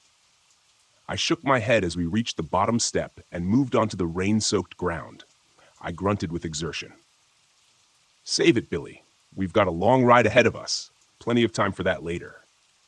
He just nodded as I maneuvered him and ran to the passenger side of the Jeep and helped him climb in. Once he was in, I hurried back around to the driver's side door, got in, started the engine, and pulled the door closed behind me. Throwing it into reverse, I felt the wheels break loose as I stepped on the gas with a bit too much enthusiasm. I swung the 4x4 around and put it into drive, pointing it back toward my tower and beyond. Safety. I only had a heartbeat's warning from Billy before I saw it barreling from the underbrush at us. It threw itself, a great mass, crashing into the side of the Jeep, and Billy scrambled to get away from it, damn near climbing over the center console in the process and knocking my hands off the wheel. In a panic, the Jeep swung wildly left, and I stomped down on the brakes to avoid slamming into the trees. One of the front wheels dipped off the road, and the steel bumper crashed through a small cluster of oak saplings, halting us abruptly. The engine stalled, and everything went silent in that moment as we froze. My breath hitched in my lungs, and my eyes widened in shock as I laid eyes upon the abomination for the first time. My first impression was that it was much larger than I had thought, but the nightmare visage before me eclipsed such a pedestrian observation. The thing stood in the middle of the trail, still shaking its head as if trying to recover its senses after the collision with a 2-ton vehicle. It looked vaguely humanoid in a sense, but it walked on 4 limbs, clearly proportioned to such a task. It was hairless, and its mottled pink-gray skin stretched taut over muscles, bones, and odd, unidentifiable bulges. The limbs seemed to have joints that bent in all the wrong directions and ended in what had been claws, but instead of the distinctive keratin-composed sharp nails that seemed so familiar in the natural world, these seemed to be extensions of the creature's skeletal structure, protruding painfully through its veiny, translucent hide. The worst of all was the bulbous and disproportionately large head, topped with an oddly gaunt-appearing neck. It was oblong and reminded me of the shape of a feline skull. Its mouth seemed a jagged tear across its face, with ill-fitting and chaotically positioned teeth that didn't seem to allow the mouth to close properly. I couldn't see any eyes, but where they should have been, instead, there were two bulbous and cyst-like organs, seemingly bulging and flattening in a slow rhythm as if bladders were filling with air or liquid. I reeled back in revulsion as it turned its sightless head in our direction, searchingly. Flaps of skin on either side of its malformed snout opened slowly, like some obscene blossom composed of milky gray bat wings, and I had the sense that it was using them to try to somehow locate us. It was then I saw where Billy's shot had struck the creature in the face. One of the snout flaps was nearly completely severed, hanging limply in contrast to its sibling. A gouge furrowed by the bullet's travel creased along the right side of the thing's head, piercing and ravaging the bulbous organ on that side and leaving it a deflated sac. When it turned its head further in our direction, I could see clearly where it had bled significantly from the shot, but I was horrified to see that the wound had already sealed itself, leaving a shiny silver scar to mark the incident. "I knew I hit you, you bastard," Billy whispered, half to himself. The mimic stopped its motion, and we watched as the uninjured bladder on its head expanded like a half-filled party balloon. It dipped its head a bit, and we saw two membranous slits in the top of its skull dilate. A moment later, the twisted sound of a human voice assaulted our ears. "I know you're out there." The voice was unmistakably Billy's, but it was distorted and wrong. I thought that the wound from his gunshot probably had something to do with that. The thing raised its head again, turning a bit more in our direction. It took a few experimental steps forward, then paused and lowered its head. This time, we heard what sounded like the painful roar of a beast, almost perfectly replicated, except for that same distortion we had heard previously. "Killed a bear." I held my breath as we watched it again raise its head and take a few more contemplative steps in our direction, slowly swinging its grotesque snout back and forth. I could see how the flaps of skin that were flared open, where its nose should have been twitched minutely back and forth, and I felt like it was using them to listen for us. "Knows we're here somewhere, but he can't see us," whispered Billy, leaning close. "But if it gets close enough, I'm thinking we're done for." I looked over at Billy and realized that there was no way he'd be able to make a run for it in his condition. From the look of the thing growing ever closer to where we cowered in our Jeep, I thought it was likely we didn't have much time before it got close enough to hear our breathing, our heartbeats, or whatever, even inside the 4x4, and when that happened, I knew what would come next. Billy closed his eyes for a moment and turned to me. There was something in his eyes then, sort of acceptance. So he didn't like it one bit. "Get ready with the cannon," he whispered. "Only gonna get one chance at this." "What are you talking about?" I asked. A moment later, I had my answer. Billy took a deep breath and mustered every bit of strength to fling the door open and stagger out of the Jeep. "I'm right here," he shouted, limping weakly across the road from the Jeep. The mimic whipped its head in his direction instantly, but tilted its head to the side, seemingly momentarily puzzled at this unexpected turn of events. Billy held his own magnum in his hand, but it was too weak to raise it towards the beast. Still, he pulled the trigger, and a resounding boom seemed to shake the air. The mimic flinched at the defining sound of the gunshot, the flap of membrane at its snout snapping shut protectively. But its stunned hesitation didn't last very long. In an instant, faster than I would have thought possible, it launched itself on powerful limbs at Billy, knocking him to the ground and tearing at him with teeth and claws. I heard my friend screaming, then a horrible, soul-rending sound that I'll never forget as long as I live. But now was my chance, and I took it. I swung the door open and stepped out of the Jeep, my gun coming free of its holster in the same moment. The creature was preoccupied with what was left of Billy, but as soon as I brought the gun up and thumbed back the hammer, its head swung around at me. It crouched like a compressed spring, preparing to launch, but I was quicker. The report of the gunshot was incredible, and the recoil from the powerful round rocked my wrist back painfully. The beast staggered, and I saw a burst of blood and tissue explode from a wound where its shoulder met its neck. It howled an otherworldly cry, sounding like a bedlam mixture of man and beast. But though the wound seemed terrible, it tried once again to throw itself at me. I was set on my course, though, and took step after step toward the creature, pulling the trigger again and again until the gun ran dry. All I was left with was the clicking of the hammer and a high-pitched ringing in my ears.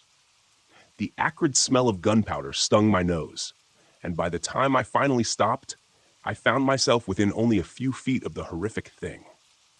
6 blackened holes stippled the neck and torso of the creature where the bullets had entered, and I knew that the destruction of their exits on the opposite side would be far worse. The mimic lay sprawled across the ruined body of Billy Johnson, its weight crushing whatever had been left of my friend. Black-red blood spread out from beneath the thing's bulk like an oil spill across a smooth floor. I noted with some muted surprise that the creature still twitched and slowly flexed its powerful muscles, and a wheezing sound was quietly emanating from the slits on the top of its skull. I holstered my empty handgun and scanned around the ground for what I knew was there. A moment later, I spotted it. Billy's own Magnum, lying half buried in the muck where it had been torn from its grip under the weight of the monster. I snatched it up and shook it clear of most of the mud and grass. Opening the cylinder, I saw that only one unfired round remained. That was enough, though. I approached the horror before me without apprehension or pause, my eyes focused on this thing that had caused so much pain and terror. I thumbed the hammer back and placed the muzzle against the mimic's head, which still convulsed with some small remaining life. I didn't know if it would be able to heal from the wounds I had already inflicted. Logic told me it was unlikely, but the silvery scar I'd seen from Billy's previous encounter caused me to question everything I thought was possible. I felt the tremors from the creature vibrate through the gun as the barrel rested against its skull, right between where its eyes should have been. I tensed my finger on the cold steel of the trigger, and the crack of the gunshot echoed throughout the forest. It was done. But even as I walked back numbly to the Jeep and restarted the engine, I wondered if that was true. I thought back to the journal I'd read, written more than 130 years before, and how it alluded to the tales of this creature going back long before then. As I drove the Jeep along the rough and winding service road, I wondered at the possibility that what we encountered was the only one of its kind. That the same beast had somehow terrorized cultures separated from each other by great time and distance, spawning the legends that the author of the journal and his companions pursued. It didn't seem likely. And now the door was open.